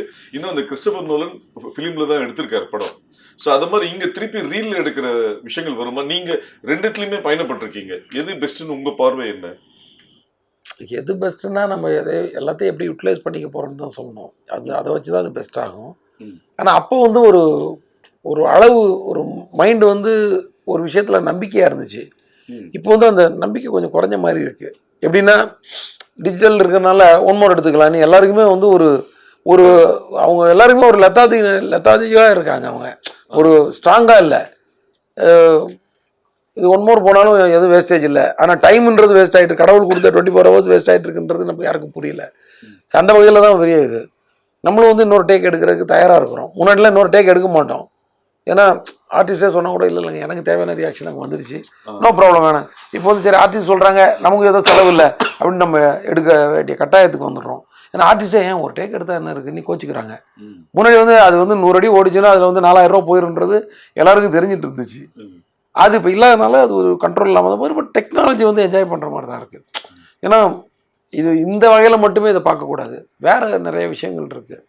ஏதோ விஷயங்களை நிறையா உள்ளே கொண்டாடுறதுக்கும் சரி, ஒரு டெக்னாலஜி உள்ளே வந்ததுனால ஒரு சீனை வந்து வேறு வெரைட்டியாக கட் பண்ணி பார்க்குறதுக்கும் சரி, நினச்ச மாத்திரத்தில் ஒரு விஷயத்த இன்றைக்கி எப்படி அப்படி அமுக்குனா ஒரு மெசேஜ் போய் எங்கேயோ போய் சேர்ந்துருக்கோம், அந்த மாதிரி ஒரு 4 பட்டனை தட்டினாலே ஒரு டிசால்வையோ இல்லை ஒரு இது டேரெக்டாக போட்டுக்கிட்டு என்ன எப்படி பண்ணி பார்க்கல, இந்த சீன் ஃபுல்லாக டிசால்வில் கட் பண்ணுவோமா இல்லை கட்டில் பண்ணுவோமா இல்லை வைப்பில் கட் பண்ணி இப்படி நினச்சிட்டு இருக்கிறதோட அடுத்த 3 நிமிஷத்தில் கட் பண்ணி பார்த்துட்டு சரி நம்ம இது பேசாமல் நம்ம கட்ஸில் டிசால்வில் போயிடலாம் அப்படின்னு போயிடலாம், இல்லை எஃபெக்ட்ஸே வேண்டாம் அப்படின்னு டிசைட் பண்ணுறது செஞ்சு பார்க்குறதுக்கு அது வசதியாக இருக்குது. அண்டு டிஜிட்டல்லையும் நிறைய ப்ளஸ் இருக்குது. அது மாதிரி நான் வந்து ஒரு சேஸோ இல்லை ஒரு ஃபைட்டோ எடுக்கும்போது சண்டை போட தேவையில்ல மாஸ்டர்கிட்ட இல்லை சக டெக்னீஷியன்ஸ்கிட்ட. ஏன்னா அவங்களுக்குன்னு ஒரு ஃப்ரீடம் கொடுக்குறக்கு வசதியாக இருக்குது. இப்போ நீங்கள் ஃபுட்டேஜ் கண்ட்ரோல் இருந்ததுன்னா ஒரு நாளைக்கு வந்து இத்தனை கேன் தான் ஓட்ட முடியும்னு ஒன்று இருக்கும். ஸோ நம்ம அந்த ப்ரெஷரையும் சேர்த்து போட வேண்டியிருக்கும். ஸோ இப்போ என்னென்னா எடிட்டில் தான் மண்டை காயுது எல்லாருக்கும். 10 லட்சம் அடி எல்லாம் ஷூட் பண்ணிட்டு வந்துடுறாங்க, தேவையானது 10,000 அடி 13,000 அடி. இதை வந்து சுருக்குறக்குள்ளே எடிட்டர் தான் ரொம்ப அவசரப்படுறாங்க. அப்படி தான் இருக்கும். வளர்ச்சிங்கிறது எப்போதுமே வந்து கொஞ்சம் நம்ம அதுக்குரியபடி ட்ராவல் ஆகிக்க வேண்டியதான். அதை வந்து கஷ்டம்னு நினச்சி ஒதுக்கி வைக்கிறதோட, ஆனால் அவர் வந்து ஃபிலிமில் எடுத்திருக்காருன்றது பாராட்டத்தக்க விஷயம். அவர் எவ்வளோ மைண்ட் கண்ட்ரோல் பண்ணி எடுத்துக்காரு. டிஜிட்டலில் போய் ட்ராவல் ஆகி வேணாம் நான் ஃபிலிம்குள்ளே வரேன்னு சொல்லி வந்ததெல்லாம் வந்து அவங்களாம் வந்து கிரேட்டுன்றது தான். அதான் ஆளுமையோட பண்ணுற டைரக்டர்னு சொல்லுவேன்ல நான், அந்த ஆளுமே அவர்கிட்ட இருக்குது. சார் இப்போது சினிமாவில் வந்து மறக்க முடியாத சில விஷயங்கள் என்னன்னா, இப்போ KP sir, Bharathi Raja, Bhagyaraj sir, Manivannan, இது மாதிரி இவங்க கிட்ட இருந்து வந்த நிறைய அசிஸ்டன்ஸுங்க பெரிய அளவு பெருசாக ஜெயிச்சிருக்காங்க. அதுக்கப்புறம் வந்து அடுத்த ஜென்ரேஷனோட டைரக்டர்ஸ் இருந்த அசிஸ்டன்ஸ் ஜெயிச்சிருக்காங்க, இல்லைன்னு இல்லை. ஆனால் அந்த சதவீதம் பார்க்கும்போது இது கம்மியாக இருக்குன்ற மாதிரி ஒரு பிம்பம் இருக்கு. இதுக்கு எங்கே லேக் ஆகுது? அது எனக்கு கரெக்டாக பதில் எனக்கு கரெக்டாக தெரில. அது தெரில, ரொம்ப கஷ்டமான கேள்வியாக இருக்கு. அதுக்கப்புறம் இப்போ ரெகுலராக என்னையும் புது டேரக்டர் வந்துட்டு தான் இருக்காங்க. இன்றைக்கும் எனக்கு இது 100% எனக்கு அக்செப்ட் பண்ணவும் முடியல. ஏன்னா இன்றைக்கும் வந்து புது டேரக்டர் தான் நல்ல படங்கள் எடுத்துருக்காங்க. ஒரு அயோத்தியா இருக்கட்டும், எனக்கு அவ்வளோ அதான் அதோட எந்த டேரக்டரோட அசிஸ்டன்ட் யாருன்றதுலாம் அவ்வளோ நமக்கு தெரில, நமக்கு அது ஒன்று. அதனால எனக்கு ஏன்னா முன்னாடி நீங்கள் சொன்ன அந்த நேம் எல்லாம் வந்து அப்படி இருக்கும். ஸோ அவங்க அசிஸ்டன்ட் ஒருத்தர் வர்றாருன்னா அதுவே ஒரு பெரிய பப்ளிசிட்டியாக மாறும். இன்றைக்கி அந்த மாதிரி எதுவும் பெருசாக இவரோட அசிஸ்டன்ட் அவரோட அசிஸ்டன்ட் இவருன்ற மாதிரி நிறைய விஷயங்கள் வரமாட்டேங்குது. ஒருவேளை நம்ம அதை அனலைஸ் பண்ணால் உள்ளே போய் பார்த்தா நீங்கள் யார்கிட்ட ஒர்க் பண்ணி கேட்டால் மேபி அவங்க ஒரு அடையாளத்து சூப்பர் அப்படின்னு நம்ம சொல்லலாம். அதனால எனக்கு அதுக்கு கரெக்டான பதில் சொல்ல தெரியலன்னு வச்சுக்கலாம். சார், நம்ம இந்த துறையில் ஒரு அங்கீகாரத்தை நோக்கி தான் நம்ம பயணப்படுறோம். நீங்கள் கேபி சார்ட்ட செந்தில் சாருக்கு அப்புறம் கேபி சார்ட்ட ஒர்க் பண்ணீங்க, அசிஸ்டண்ட்டாக இருந்து தொழில் கற்றுக்கிட்டீங்க. அப்படி இருக்கும்போது பாலச்சந்திரன் உதவியாளராக இருந்த நீங்கள் பாலச்சந்தர் தயாரிப்பில் 2 படம் பண்ணீங்க. அதை எப்படி பார்க்குறீங்க? பயங்கர கேபி சார் கவிதாலயால் படம் பண்ணுறதே ஒரு பெருமையான விஷயம். அது நான் அங்கேயே ஒர்க் பண்ணிவிட்டு அங்கேயே போய் படம் பண்ணுறதெல்லாம் வந்து ஒரு மிகப்பெரிய ஒரு வாய்ப்பு, வரப்பிரசாதம். இதில் வேறு டேரக்டர்கிட்ட வேறு கதை சொல்ல வச்சுட்டாங்க. மேடம் வேணாம் மேடம், விட்டுருங்க மேடம், சும்மா பாருங்க சொல்லுங்கள் அப்படி உட்காந்துட்டு கதை சொல்கிறதுன்றதே ஒரு பயங்கரமான ஒரு சேலஞ்ச். அவர்கிட்ட சொன்னேன் ஒரு கொஞ்ச நேரம், முடிஞ்ச அளவுக்கு தம் கட்டினேன். அவரும் வந்து அப்படியே கேட்டு பயங்கரமாக கேட்டு ப்ரெஷர் போட்டு கேட்டுருலாம் நினைக்கல. அவர் அந்த கன்சர்னோட ஒரு டைரக்டராக வந்து அவர்கிட்ட ஒரு இன்ட்ராக்ஷன் வேணும்னு தான் நினச்சிருக்கேன். ஸோ நான் சொன்ன உடனே அடுத்து வாட் கேட்டுறாரு. ஓரளவுக்கு சொன்னேன், அதிலே அவருக்கு புரிஞ்சிருச்சு இவனால் இவ்வளோ தான் சொல்ல முடியுது. ஒரே ஒரு ஐடியா தான் சொன்னார், உன்னோட படங்களில் வந்து லேடிஸ் அந்த ஹீரோயின் கேரக்டருக்கு வந்து ஒரு பார்ட்டிசிபேஷன் எண்டு வரைக்கும் கொண்டு போகிற மாதிரி பார்த்துக்கோப்பா அப்படின்னாரு. அது ஏன் எது அவ்வளோ டீட்டெயிலாக கூட அவர் சொல்லலை, பார்த்துக்கோ அப்படின்னு. ஏன்னா அப்போ தானே ஒரு படம் பண்ணிட்டு வரோம். அப்போ நான் யோசிச்சு பார்த்தேன், கடைசியாக அதுக்கு முன்னாடி பண்ண படத்தில் கரெக்டாக பண்ணியிருக்கோமா, நீ பண்ண மாதிரி தான் தெரிஞ்சுது. ஸோ அதிலிருந்து நான் வந்து அதை வந்து அந்த பாயிண்ட்டை எடுத்துக்கிட்டேன். நான் அதை எடுத்துக்கிட்டேன் அவர் சொன்ன அந்த விஷயத்த. ஸோ அது அவர் சொல்லும்போது தான் இன்னொரு விஷயம் எனக்கு ஞாபகம் வந்துச்சு. நம்ம பாக்யராஜ் சார் சொன்ன ஒரு விஷயம் என்கிட்ட டைரெக்டாக சொல்லலை, அது இன்னொரு டேரக்டர்கிட்ட சொல்லியிருக்காரு. அவர் சொல்லி எனக்கு கேள்விப்பட்டேன். என்னென்னா, நீங்கள் ஒரு கதையை வந்து அவுட்லைனாக சொன்னீங்கன்னா அதில் அந்த ஹீரோயின் கேரக்டர் இருக்கணும் அந்த அவுட்லைனுக்குள்ளே அப்படின்னு சொன்னதா ஒரு தகவல். இது பயங்கரமான, அதாவது திருக்குறள்லாம் வந்து இவங்கெல்லாம் வந்து போகிற போக்கில் அடிச்சுட்டு ஒரு குறளை போட்டு போயிடுறாங்க, திருக்குறள் மாதிரி ஒரு நல்ல விஷயத்த அப்படின்னு. அது ஸோ அதெல்லாம் கம்பேர் பண்ணி பார்க்கும்போது okay. So ladies audience plus டம்மியா ஹீரோயின் இருக்க மாதிரி தெரியாது, கடைசி வரைக்கும் ஒரு இன்ட்ரெஸ்ட்டு. எப்போதுமே வந்து ரோட்டில் ஒரு ஆம்பளைக்கு பிரச்சனைனா 10 பேர் திரும்பி பார்த்தானா, பொம்பளைக்கு பிரச்சனைனா 1000 பேர் திரும்பி பார்ப்பான். அந்த விஷயம் இதெல்லாம் மைண்டுக்கு வருது. ஒரு ரோட்டில் ஒரு பொண்ணுக்கு ஒரு பிரச்சனைனா ஹெல்ப் பண்ணுறமோ இல்லை, திரும்பி பார்க்குறது மொத்த பேரும் திரும்ப வேண்டியிருக்கும். இதே ஒரு ஆம்பளை ஏதோ குடிச்சு சண்டை போடுறான்னு சொல்லி நிறைய பேர் பாஸ் ஆகி போயிட்டே இருப்போம். விஷயம் தெரிஞ்சவங்க மட்டும் தான் 10 பேர் நிற்பான். இந்த மாதிரி ஒரு கருத்தெல்லாம் அவங்க மூலமாக நமக்கு வந்துச்சு. ஸோ அதை கனெக்ட் பண்ணி தான் நான் வந்து சாமியிலே அதுக்காக எப்போ கடைசி வரைக்கும் இந்த ஒய்ஃப் கேரக்டர் ட்ரிஷா கேரக்டர் வந்து இந்த போனா கேரக்டர் வந்து அவருக்கு மோட்டிவேட் பண்ணுற மாதிரி எதாவது பண்ணணும். எங்ககிட்ட ஆல்ரெடி சில சீன் இருந்துச்சு, அதை வந்து வேறு மாதிரி அவர் சொன்னதுக்கு ஏற்றபடி கன்வெர்ட் பண்ணிக்கிட்டோம். அதில் தான் அந்த ஃபேமிலி மெம்பர்ஸ் எல்லாம் கம்பல் பண்ணி நீங்கள் போயிடுங்க ஊரை விட்டுமாங்க, இவங்க வந்து அவர் யாரும் டிஸ்டர்ப் பண்ணாதீங்க, எல்லாம் கெட் அவுட், எனக்கு அவர் மேலே நம்பிக்கை இருக்குதுன்னு சொல்லி ஒரு மோட்டிவேட் பேசுவோம். அதெல்லாம் வந்து சீனாக இருந்தால் கூட இதெல்லாம் மைண்டில் வச்சு அதை நல்லா எலிவேட் பண்ணி அந்த ஹீரோயினுக்கு இம்பார்ட்டன்ட் அப்படி கொடுத்துட்டோம் நாங்கள். அதே மாதிரி உங்களை கேவி சார்ட்ட கூட்டு போனது சரண் சொல்லி சொன்னீங்க. ஆமாம். ஸோ அவர் கூட 3 படம் ஒர்க் பண்ணீங்க. ஸோ அவர் ப்ரொடக்ஷனில் 6, சூர்யா கூட ஃபர்ஸ்ட். அந்த ட்ரிகரிங் பாயிண்ட் ஏன்னா நீங்க சூர்யா சார்ட்ட கதை சொல்லும் போது நானும் இருந்தாங்க. அப்படியா? ஆமாம். அங்கே பக்கத்தில் ஆஃபீஸ் பக்கத்தில் ஒரு ஹோட்டலில் உட்காந்து பேசணும்ல. கரெக்ட். அது வந்து ரொம்ப கொஞ்சம் பயமாக இருந்துச்சு. ஏன்னா எல்லாம் அப்போ தான் வந்திருக்கோம், எல்லாம் அதுக்குள்ளே ப்ரொடக்ஷன் போக வேண்டியிருக்கு. அவர் ப்ரொடக்ஷன் பண்ணாலும் நம்ம ப்ரொடக்ஷன் பண்ணாலும் ஒன்று தான், 2 பேருக்கும் ஒரே பையனாக தான் இருக்க போகுது இல்லையா. நம்ம வெறும் டைரக்டர் தான், ப்ரொடியூசர் ஆச்சு அவராச்சு நம்ம விட்டுட்டு போக முடியாது, அந்த மாதிரி ஆகிடுதுல. அப்போது ஒரு படம் முன்னாடியே ஜி சொன்னார், இதுமாரி ஒரு படம் பண்ணணும், நீங்கள் தான் ஃபஸ்ட் படம் பண்ணணும். நான் ப்ரொடக்ஷன் பண்ணும்போது ஜி இந்த ஒரு படம் முடிச்சிடறேன், நான் எல்லாருமே கொஞ்சம் ஸ்ட்ராங் ஆகிக்கலாம், ஃபினான்ஷியலாக ஸ்ட்ராங், அதுதான் சொன்னேன், ப்ராக்டிக்கலாக சொல்லிடுறேன். என்ன இப்போ ஃபினான்ஷியலாக கொஞ்சம் ஸ்ட்ராங் ஆகிக்கலாம், ஏன்னா இது நீங்கள் எடுத்தாலும் ஒன்று தான், நான் எடுத்தாலும் ஒன்று தான், ப்ரெஷர் கொஞ்சம் அதிகமாக இருக்கும். அப்போ கொஞ்சம் டென்ஷன் இல்லாமல் இருக்கணும்னா கொஞ்சம் எல்லாருமே கொஞ்சம் நீங்களும் கொஞ்சம் ஸ்ட்ராங் ஆகிக்கோங்க அப்படின்னு சொன்னேன். நீங்கள் எப்போ வேணாலும் பண்ணுங்கன்ற, அவருக்கு ஒன்றும் உடனே பண்ணுன்ற மாதிரிலாம் இல்லை. அதுக்கப்புறம் தான் நான் வந்து ஐயா முடிச்சுட்டு வந்து 6 பண்ணேன். பண்ணும்போது அந்த டென்ஷன் மட்டும் எனக்கு இருந்துச்சு, கரெக்டாக இது கொண்டு போய் சேர்க்கணுமே இந்த படம், இந்த படம் எப்படியா ஓடணுன்ற டென்ஷன் அந்த படத்துக்கு நிறையா இருந்துச்சு எனக்கு.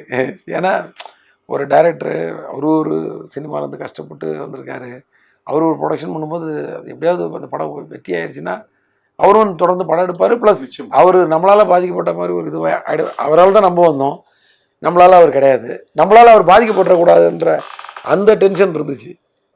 அப்புறம் அது நல்லபடியாக அது செட் ஆயிடுச்சு. செட் ஆனதுனால சந்தோஷமாக இருந்துச்சு. சார் உங்களோட 17 படத்தில் விக்ரம் கூட 3, சூர்யா கூட 5, விஷால் கூட 3வது.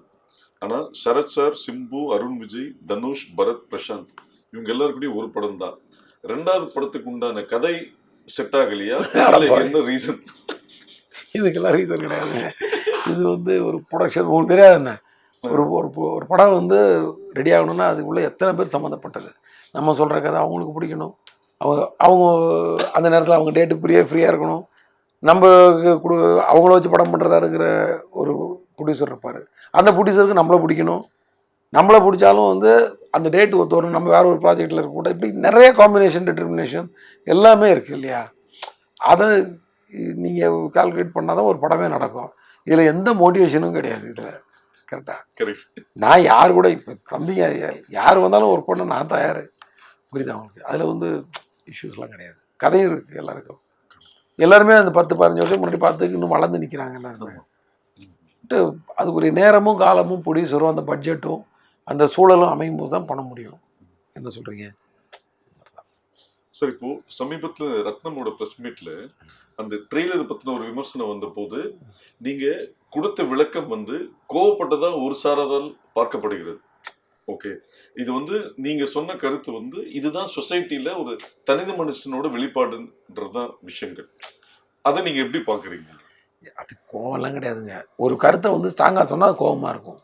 அதான் வேலையில் கோவப்படுன்னு சொல்கிறது. நான் சொல்கிறது வேலையில் கோவப்படுன்னா சண்டை போடுன்னு அர்த்தம் கிடையாது. கரெக்ட். வேலையில் அந்த கருத்தை வந்து நீங்கள் உங்களோட வேலையை வந்து ஸ்ட்ராங்காக பண்ணிக்கிறதுக்கான உத்தியோகம், அவ்வளோதான். ஸோ அது வந்து என்னென்னா ரோட்டில் நடக்கிறத பார்க்கும்போது அது நம்ம வந்து ஆட்டோமேட்டிக்காக அந்த வேகம் வருது. கோவன்றதோட வேகம்னு கூட வச்சுக்கலாம். எவ்வளோ விஷயங்களை நம்ம பார்த்து எதுவும் பண்ண முடியாமல் கையாளத்தனமாக நீங்கள் இருக்க வேண்டியது தெரியுமா? இதே நம்ம 20 வருஷம் முன்னாடிலாம் அப்படி கிடையாது. 20 இல்லை, ஒரு 30 வருஷம் வச்சுக்கலாம். அப்போல்லாம் அப்படி கிடையாது. எதுவாக இருந்தாலும் போய் டேரிங்காக போய் டம்முன்னு போடுவோம். நம்மலாம் ரோட்டில் ஒரு பிரச்சனை நடந்ததுன்னா, எங்கள் ஏரியாவில் வந்து வாட்சி திருடிக்கிட்டு இருந்தான் ஒருத்தன். அவன் யாருன்னு தெரியல.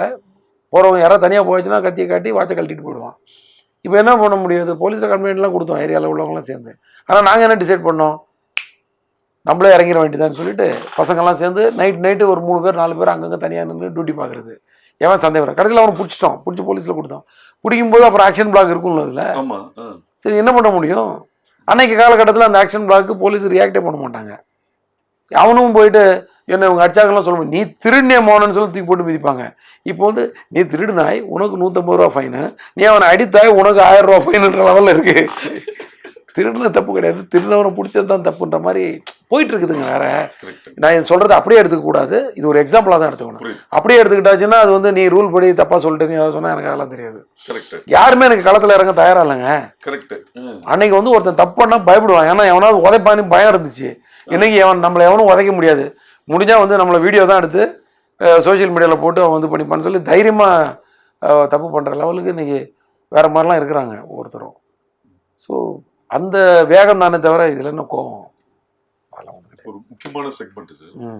எப்பவுமே இந்த முதல் காதல் முதல் அனுபவம்ன்றது ரொம்ப முக்கியமான விஷயம். ஸோ புதிய இயக்குனர் ஹரி இயக்கத்தில் பிரசாந்த் சிம்ரான் நடிக்கும் தமிழ் அப்படின்றது ஒரு செய்தி வந்து 30/3/2001 செய்தியா வந்தது. ஓ அப்படியா? ஸோ இந்த செய்தியை வந்து பேப்பர்ல பார்க்கும்போது உங்களோட ரியாக்ஷன் என்னவா இருந்தது? என்னவா இருந்ததுன்னு எனக்கு ஞாபகம் இல்லை. கண்டிப்பாக ஒரு பரவாயில்லையே அப்படின்னு ஒரு சந்தோஷமான மூமெண்ட்டாக தானே இருந்திருக்கும். கரெக்டாக என்னவா இருந்துச்சுன்றது உண்மையில எனக்கு ஞாபகம் இல்லை. ஏன்னா நான் எதுவுமே வந்து மைண்டில் ரெக்கார்ட் பண்ணி வைக்கல. கரெக்டாக படம் பார்த்துட்டு என் ஃப்ரெண்டு வந்து படம் ஃபஸ்ட் அதில் தமிழில் உள்ள ஒரே ஞாபகம் என்னென்னா படம் பார்த்துட்டு என் ஃப்ரெண்டு வந்து நல்லா இருக்குது அப்படின்னு ஒரு மாதிரி இன்ட்ரோவில் வந்து ரொம்ப எமோஷனலாக வந்து நல்லா இருக்குன்னு சொன்ன உடனே டக்குன்னு ஒரு 12 வருஷம் கழித்து ஓகே அது அந்த ஒரு பஸ்ட் அவுட் மட்டும் மைண்டில் ஆச்சு. ஸோ தனியாக போய் நின்று கொஞ்சம் அப்படியே ஃபீல் பண்ணிட்டு வந்தேன் நான். அது மட்டும் எனக்கு ஞாபகம் இருக்குது. மற்றபடி அந்த முதல் பூஜை இன்விடேஷன் உங்களுது கடையப்பா. So 6/4/2001 R M. Veerappan sir, AVM Saravanan, Ramesh Prasad, Vivek Chandrasekhar இவர்கள் முன்னிலையில் இந்த படத்தோட பூஜை இன்விடேஷன் வந்து அது கையில் எடுக்கும்போது அதாங்க எனக்கு அது ஞாபகம் கன்ஃபார்மாக ஹாப்பியஸ்ட் மூமெண்ட்டாக தான் இருந்திருக்கும். அது ஃபஸ்ட்டு படங்கிறது அதில் டவுட்டே இல்லை. பட் அது ரொம்ப ஏன்னா எனக்கு அதான் சொல்லலை, நல்ல விஷயங்கள் நடந்தது வந்து நான் புலங்காயத்தை அடைஞ்சிட்டு இருக்கிறது கிடையாது. ஏதாவது விஷயங்கள் வந்து தவறாக போயிருந்தால் அதை தான் திருத்திக்கிறதுக்காக ட்ரை பண்ணிட்டு இருக்கிற கேரக்டர் நான். புரியுதாவும் ஏதாவது இதே சமயத்தில் அங்கே ஏதாவது ஸ்பாட்டில் தப்பு பண்ணியிருப்போம்னா அது வந்து ஞாபகத்தில் இருக்கும் நமக்கு. என்ன சொல்கிறீங்க? அந்த சந்தோஷமான தருணங்கள் வந்து அதை அப்படியே கடந்து வந்துடும். நம்ம அதே தருணம் தான் இந்த இன்று முதல் விளம்பரம் பார்த்தோன்னே இல்லை அதான் சொல்கிறேன், அது வந்து ஹாப்பியாக தான் இருந்திருக்கும். ஆனால் எனக்கு தெரிஞ்சு அவ்வளோலாம் ஹாப்பியாக இருந்திருப்பானு தெரியும். எனக்கு வந்து டிஸ்ட்ரிபியூட்டரை பற்றி தான் நினச்சிக்கிட்டு இருந்திருப்பேன். நம்ம ஒரு படம் எடுத்திருக்கோம், இதை நம்பி வாங்கினவங்களுக்கு வந்து காசு வந்துருமா, இந்த பெயின் தான் எனக்கு இருந்திருக்கும். புரியுதா அவனுக்கு? இன்று முதல் நம்ம பேர் வந்து எவ்வளோ சந்தோஷப்பட்டனோ அதுக்கு ஈக்குவலாக அந்த பெயினில் இருந்திருப்பேன் நான். இதான் ஃபேக்ட். அதே மாதிரி இந்த ஃபோட்டோ பார்த்தோன்னே என்ன தோணுது உங்களுக்கு? இது சாமி ஃபங்க்ஷன். ஆமாம் ஆமாம். கேபி சார் அந்த ஷீல்டு வாங்கும்போது அதாங்க ஒரு படம் வந்து இப்போ வந்து இன்றைக்கி வந்து ஒரு படம் வந்து இந்த செட்டப்பே மாறி போச்சு. 2 வாரம் ஓடினா போகுதுன்ற மாதிரி ஆயிடுச்சு. அதில் எல்லாருமே தண்ணீர் விடைஞ்சிடுறாங்க, காலத்துக்கு ஏற்ற மாற்றம். ஆனால் அன்றைக்கி 100 நாள் ஓடணும். இது வந்து 125 நாள் ஃபங்க்ஷனுங்கும் போது அதை கவிதாலெல்லாம் எடுத்து கொண்டாடினாங்க. அதில் வந்து விவேக் சார் வந்து எனக்கு வந்து பயங்கரமாக என்னை பற்றி பேசி எதிர்காலத்தில் வந்த ஒரு மாதிரி சொல்லி ஒரு இதை க்ரியேட் பண்ணி விட்டார். அதை வந்து நிறைய பேர் கேள்வியாக பேசுகிறாங்க. ஸோ ரஜினி சார் வந்து என்னை பற்றி நிறைய பேசினார். பார்த்தீங்கன்னா பேசினார். அதெல்லாம் வந்து முதல்ல வந்து நம்மளை பற்றி பேசுனதை விட அந்த மாதிரிலாம் பேசுறதுக்கு அவங்களுக்கு மனசு வருது பாருங்கள். ஒருத்தரை வந்து என்கரேஜ் பண்ணுறதுக்கு ரஜினி சார் மாதிரி ஆள் வந்து ஒரு 10 நிமிஷம் ஒரு புதுசாக ஒரு டைரக்ஷன் பண்ண ஒரு பையனை பற்றி பேசி அதெல்லாம் எவ்வளோ பெரிய இருக்கு. அந்த மைலேஜ் தான் நமக்கு இன்னைக்கு வரைக்கும் இருக்கும்னு நினைக்கிறேன். அன்னைக்கு அவர் கொடுத்த அந்த ஃபியூவல் இன்ஜெக்ஷன் இருக்குல்ல, அந்த என்கரேஜ்மெண்ட் இன்ஜெக்ஷன், அது இன்னைக்கு வரைக்கும் நம்ம பாடியிலே இருக்குங்க. அது இந்த எப்போ எடுத்தது? பார்த்தேன் டெஸ்தேன் செரின் மூவி மேக்கர்ஸ் ஆஃபீஸுக்கு பின்னாடி அந்த பைக் ஸ்டாண்டில் வந்து எடுத்தது வந்து தேனி செல்வம், ஸ்டில் ஃபோட்டோகிராஃபர்.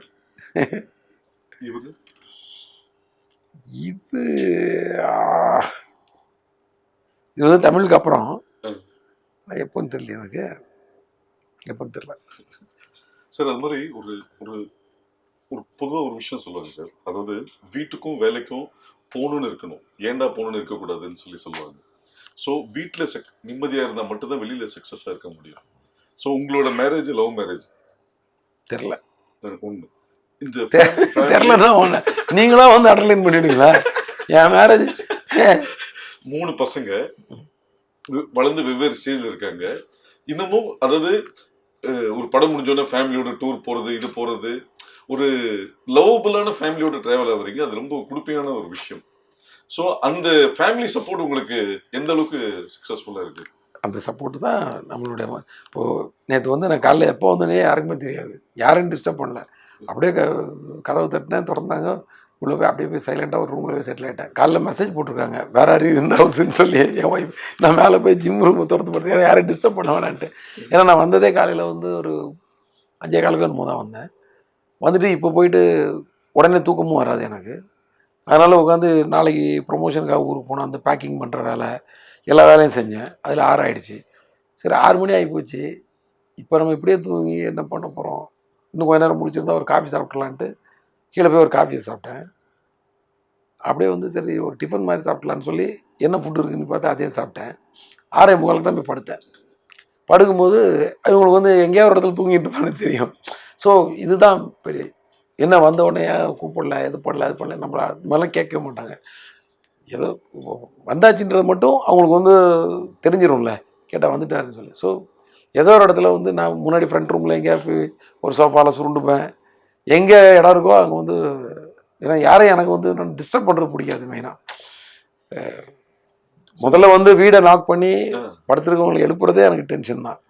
சரி அது அந்த அந்த ஒரு செகண்டில் பூட்டுறத கூட நான் தான் பூட்டிப்பேன். பூட்டாதீங்க, நீங்கள் திறந்து விட்டதோடு அவங்க வேலை முடிஞ்சுன்னு அந்த அம்மாவை நீங்கள் போய் படுத்துக்கோங்கன்ட்டு நான் வந்து படிப்பேன். அப்புறம் ஒய்ஃபெல்லாம் டிஸ்டர்ப் பண்ண மாட்டேன், பசங்க டிஸ்டர்ப் பண்ணுவேன். ஸோ அப்படி அதே மாதிரி அவங்களும் வந்து நம்ம வேலையில் வந்து அங்கே போய் எங்கே போனீங்க, நாக் ஸ்டுடியோ, ஓ அங்கே ஒர்க்கா, okay, second copy work, okay okay, அவ்வளோதான். அதுக்கு மேலே எதுக்கு, ஏன் சீக்கிரம் வந்துருக்கலாமா, அது பண்ணிடு இது பண்ணிடு, அதெல்லாம் கேள்வி கிடையாது. ஏதாவது டைம் இருந்தால் தான் பேசுவாங்க. ஃபோன் பண்ணால் கூட ஒரு 2 நிமிஷம் பேசணும், பேசலாமா இல்லை அப்புறம் பேசலாமா, பேசலாமான்னு சொன்னால் தான் அந்த டீட்டெயில் வருவாங்க, இல்லைனா அதுக்கு மேலே பேச மாட்டாங்க. அதே மாதிரி தான் பசங்களும், நீங்கள் ரெஸ்ட் எடுத்துக்கோங்கன்னு ரொம்ப டிஸ்டர்பே பண்ண மாட்டேன்பாங்க. ஷூட்டிங் டைமில் நான் சொல்கிறது, நாங்கள் வந்து அந்த டிஸ்கஷன் டைம் அந்த டைமில் தான் அப்படியே மணிக்கணக்கில் டைம் ஸ்பெண்ட் பண்ணுவோம் வீட்டுக்கு போனேன். மற்ற நேரத்தில் வந்து என்ன இல்லைடா ரெஸ்ட்லாம் தேவையில்லப்பாண்ணே, இல்லை நீங்கள் காலையில் ஒர்க் வச்சுருக்கிறீங்க, படுக்க போனீங்கன்ட்டு டிஸ்டர்பே பண்ண மாட்டாங்க பசங்க.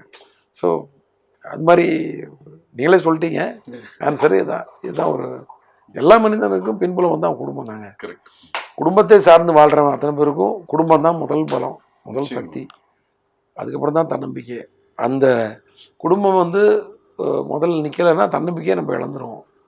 அப்புறம் தன்னம்பிக்கை இல்லைன்னா நம்பிக்கை போயிடும், நம்பிக்கை இல்லைன்னா அப்புறம் தும்பிக்கை இம்பிக்கை, அது ஒரு கை இருக்காத அப்புறம் எல்லாம் போயிடும் டோட்டலாக.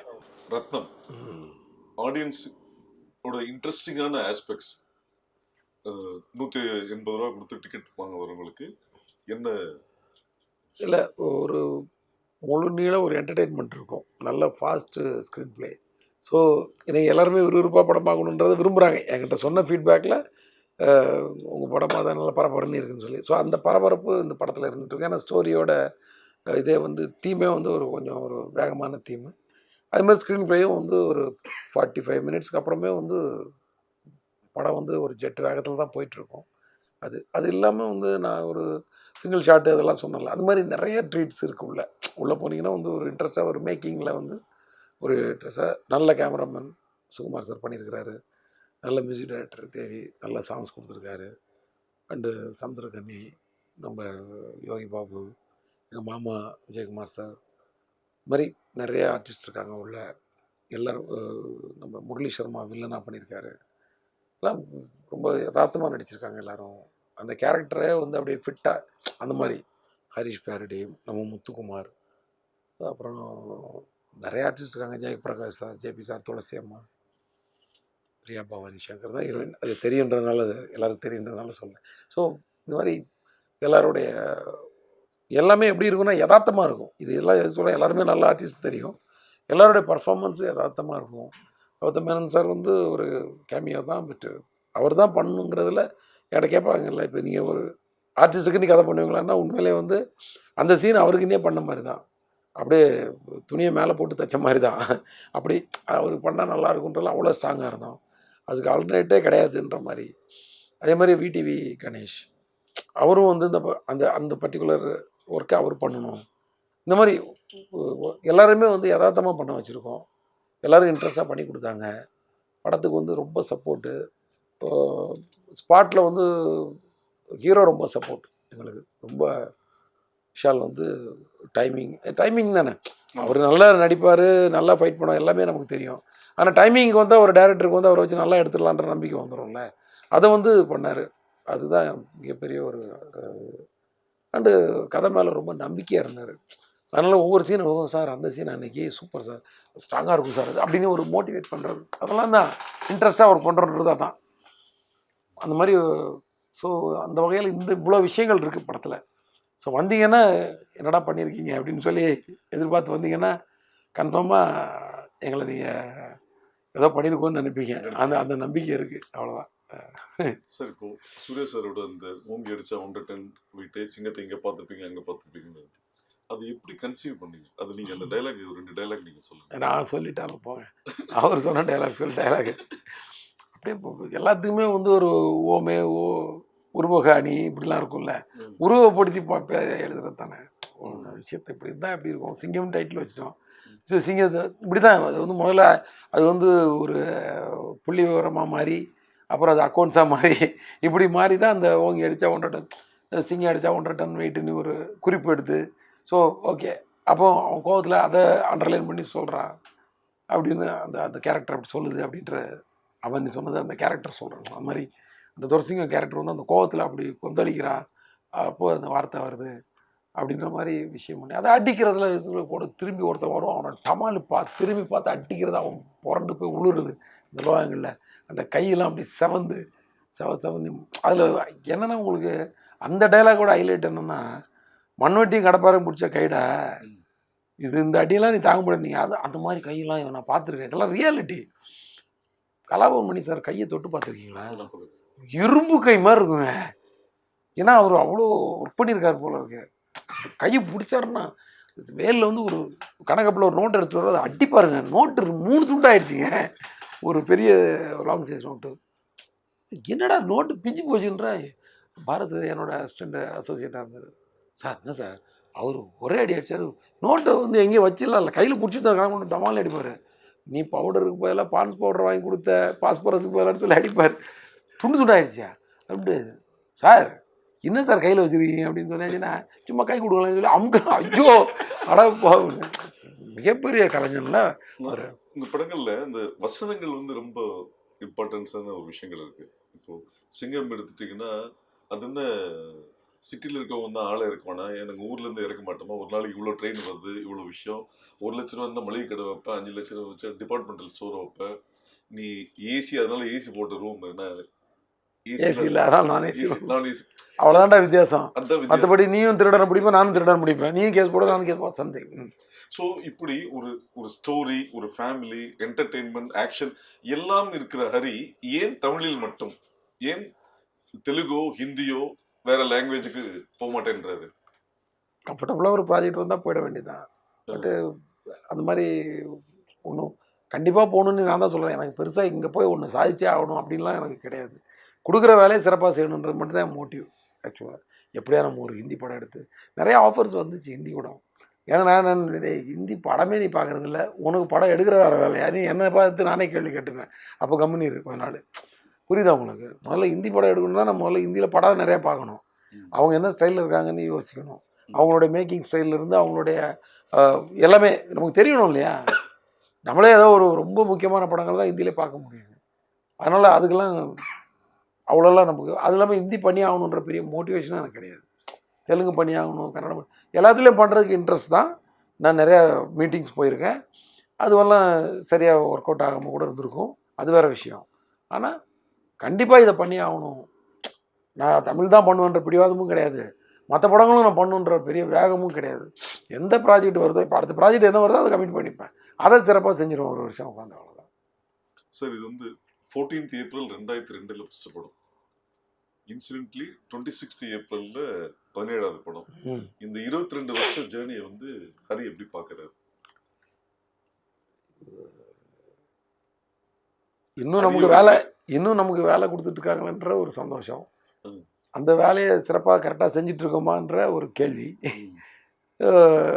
எப்படி சிறப்பாக செய்கிறதுன்ற தேடல், இப்படி ஓடிட்டு இருக்க வேண்டிய, அவ்வளோதான் சார். அது ஒரு அறிஞர் சொன்னாரு, உண்மையான வெற்றி என்பது தவிர்க்க முடியாத இடத்திற்கு வருவதுதான் வெற்றின்னு சொல்லியிருக்காரு.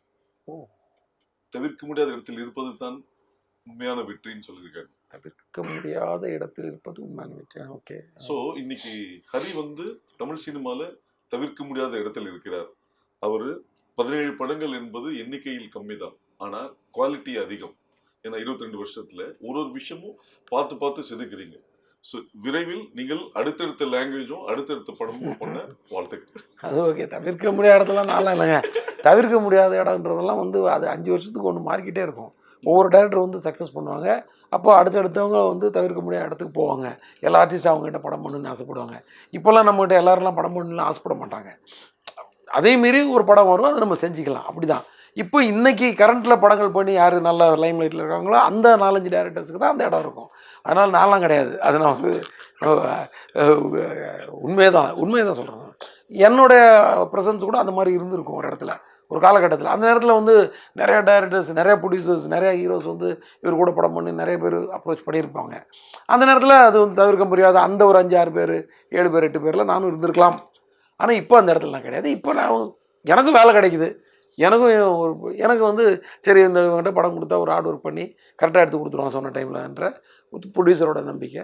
ஹீரோஸ் வந்து சரி இவர்கிட்ட போனால் இது டைமிங்கில் தான் ரொம்ப டார்ச்சர்னு கேள்விப்பட்டிருக்கோம், மற்றபடி கொஞ்சம் கரெக்டாக தான் பண்ணுவார் போல இருக்குது, போகலான்ற நம்பிக்கையில் வரலாம் மேபி, அப்படி அவ்வளோதானே தவிர தவிர்க்க முடியாத இடம்லாம் வந்து வேறு டேரக்டர்ஸ் கிட்ட இருக்குது. அவங்க பேர்லாம் நான் சொல்லணுமா? எல்லாம் நம்ம நண்பர்கள் தான் எல்லாரும். ஸோ வாழ்க்கையில் வந்து வார்த்தைகள் ரொம்ப முக்கியம், கமிட்மெண்ட் ரொம்ப முக்கியம்னு சொல்லுவாங்க. ஸோ அது மாதிரி நீங்கள் உங்களை வச்சு படம் எடுத்த நிறைய ப்ரொடியூசர் சொல்கிற ஒரு விஷயம் என்னென்னா, அவர் வந்து பணம் கேட்க மாட்டார். ஒரு விஷயம் நம்ம கொடுக்குறேன்னு சொல்லிட்டேன்னா, கொடுக்கலனா தான் நீ சொன்ன ஏன் கொடுக்கலன்னு கேட்பாரு தவிர, மற்றபடி ஏன் கொடுக்கல, இந்த பெண்டிங் இருக்க அப்படின்றது சொல்ல மாட்டாருவாங்க. அந்த கமிட்மெண்ட் தான் உங்களோட படத்தோட கேரக்டர்ஸ்லையுமே நிறைய இடத்துல ரிஃப்ளெக்ட் ஆகுது, அந்த வார்த்தைகள் அவர் சொன்ன ஒரு விஷயம். இது உங்களோட நேச்சரா இல்லை இது நீங்களே அப்டேட் பண்ணிக்கிட்ட விஷயமா? நேச்சராக என்னன்னு எனக்கு தெரியல. மேபி நம்ம ப்ரொடியூசர் தானே, எங்கே போயிட போகிறாங்க, சினிமாவுக்கு வந்து நம்ம என்ன கவர்லேயே கொடுக்குறாங்க, நல்ல சந்தோஷமாக தானே காசு கொடுக்குறாங்க, என்ன சொல்கிறீங்க? ஓகே, ரொம்ப ப்ரெஷர் போட்டுக்க தேவையில்ல. நமக்கு இன்னொரு சம்பளம் ஊதியம் கொடுக்குறாங்க, நம்ம வந்து ஒரு வேலை செய்கிறோம், அதை போட்டு ப்ரெஷர் பண்ணிட்டு இருக்கோம். அரிசி மூட்டை குறைஞ்சாதாங்க பரபரப்பாகணும் வீட்டில். அரிசி இல்லைனா தான் நீங்கள் டென்ஷன் ஆகி கடைக்கு போடணும். அந்த நேரத்தில் நீங்கள் காசு எங்கே இருக்குது, 1 கிலோ அரிசி வாங்குறதுக்கு எங்கள் 50 ரூபா இல்லைன்னு. மற்ற நேரத்தில் நீங்கள் கூலாக இருக்கலாங்க, ஒன்றும் அவசரம் கிடையாது, எங்கே போயிடாது. எல்லா காசும் இண்டஸ்ட்ரிக்குள்ளே நம்ம ப்ரொடியூசர்கிட்ட, நம்ம ஃபினான்சியர்ஸ்கிட்ட, நம்ம டிஸ்ட்ரிபியூட்டர்கிட்ட, நம்ம தேட்டருக்காரங்கிட்ட, அப்படியே நம்ம மக்கள்கிட்ட தான் இருக்குது எல்லாமே. எல்லாம் ஒரு ரொட்டேஷன் தான். என்ன சொல்கிறீங்க? நமக்கு ஒரு 100 பேர் சேர்ந்து காசு போட்டு நமக்கு சம்பளமாக கொடுப்பாங்க, நம்ம படங்களை பார்த்து நம்ம ஒரு எங்கேயோ கொடுப்போம். இப்படி வந்து அது ரொட்டேஷன். இந்த காசுக்காகலாம் கிடந்து போராடிட்டு இருக்கிறதுலாம் தேவையில்லை, அது ஆட்டோமேட்டிக்காக நடக்கும். அது நீங்கள் உங்கள் வேலையை மட்டும் பாருங்கள், ஆட்டோமேட்டிக்காக நடக்கும். தேங்க்யூ. நன்றி.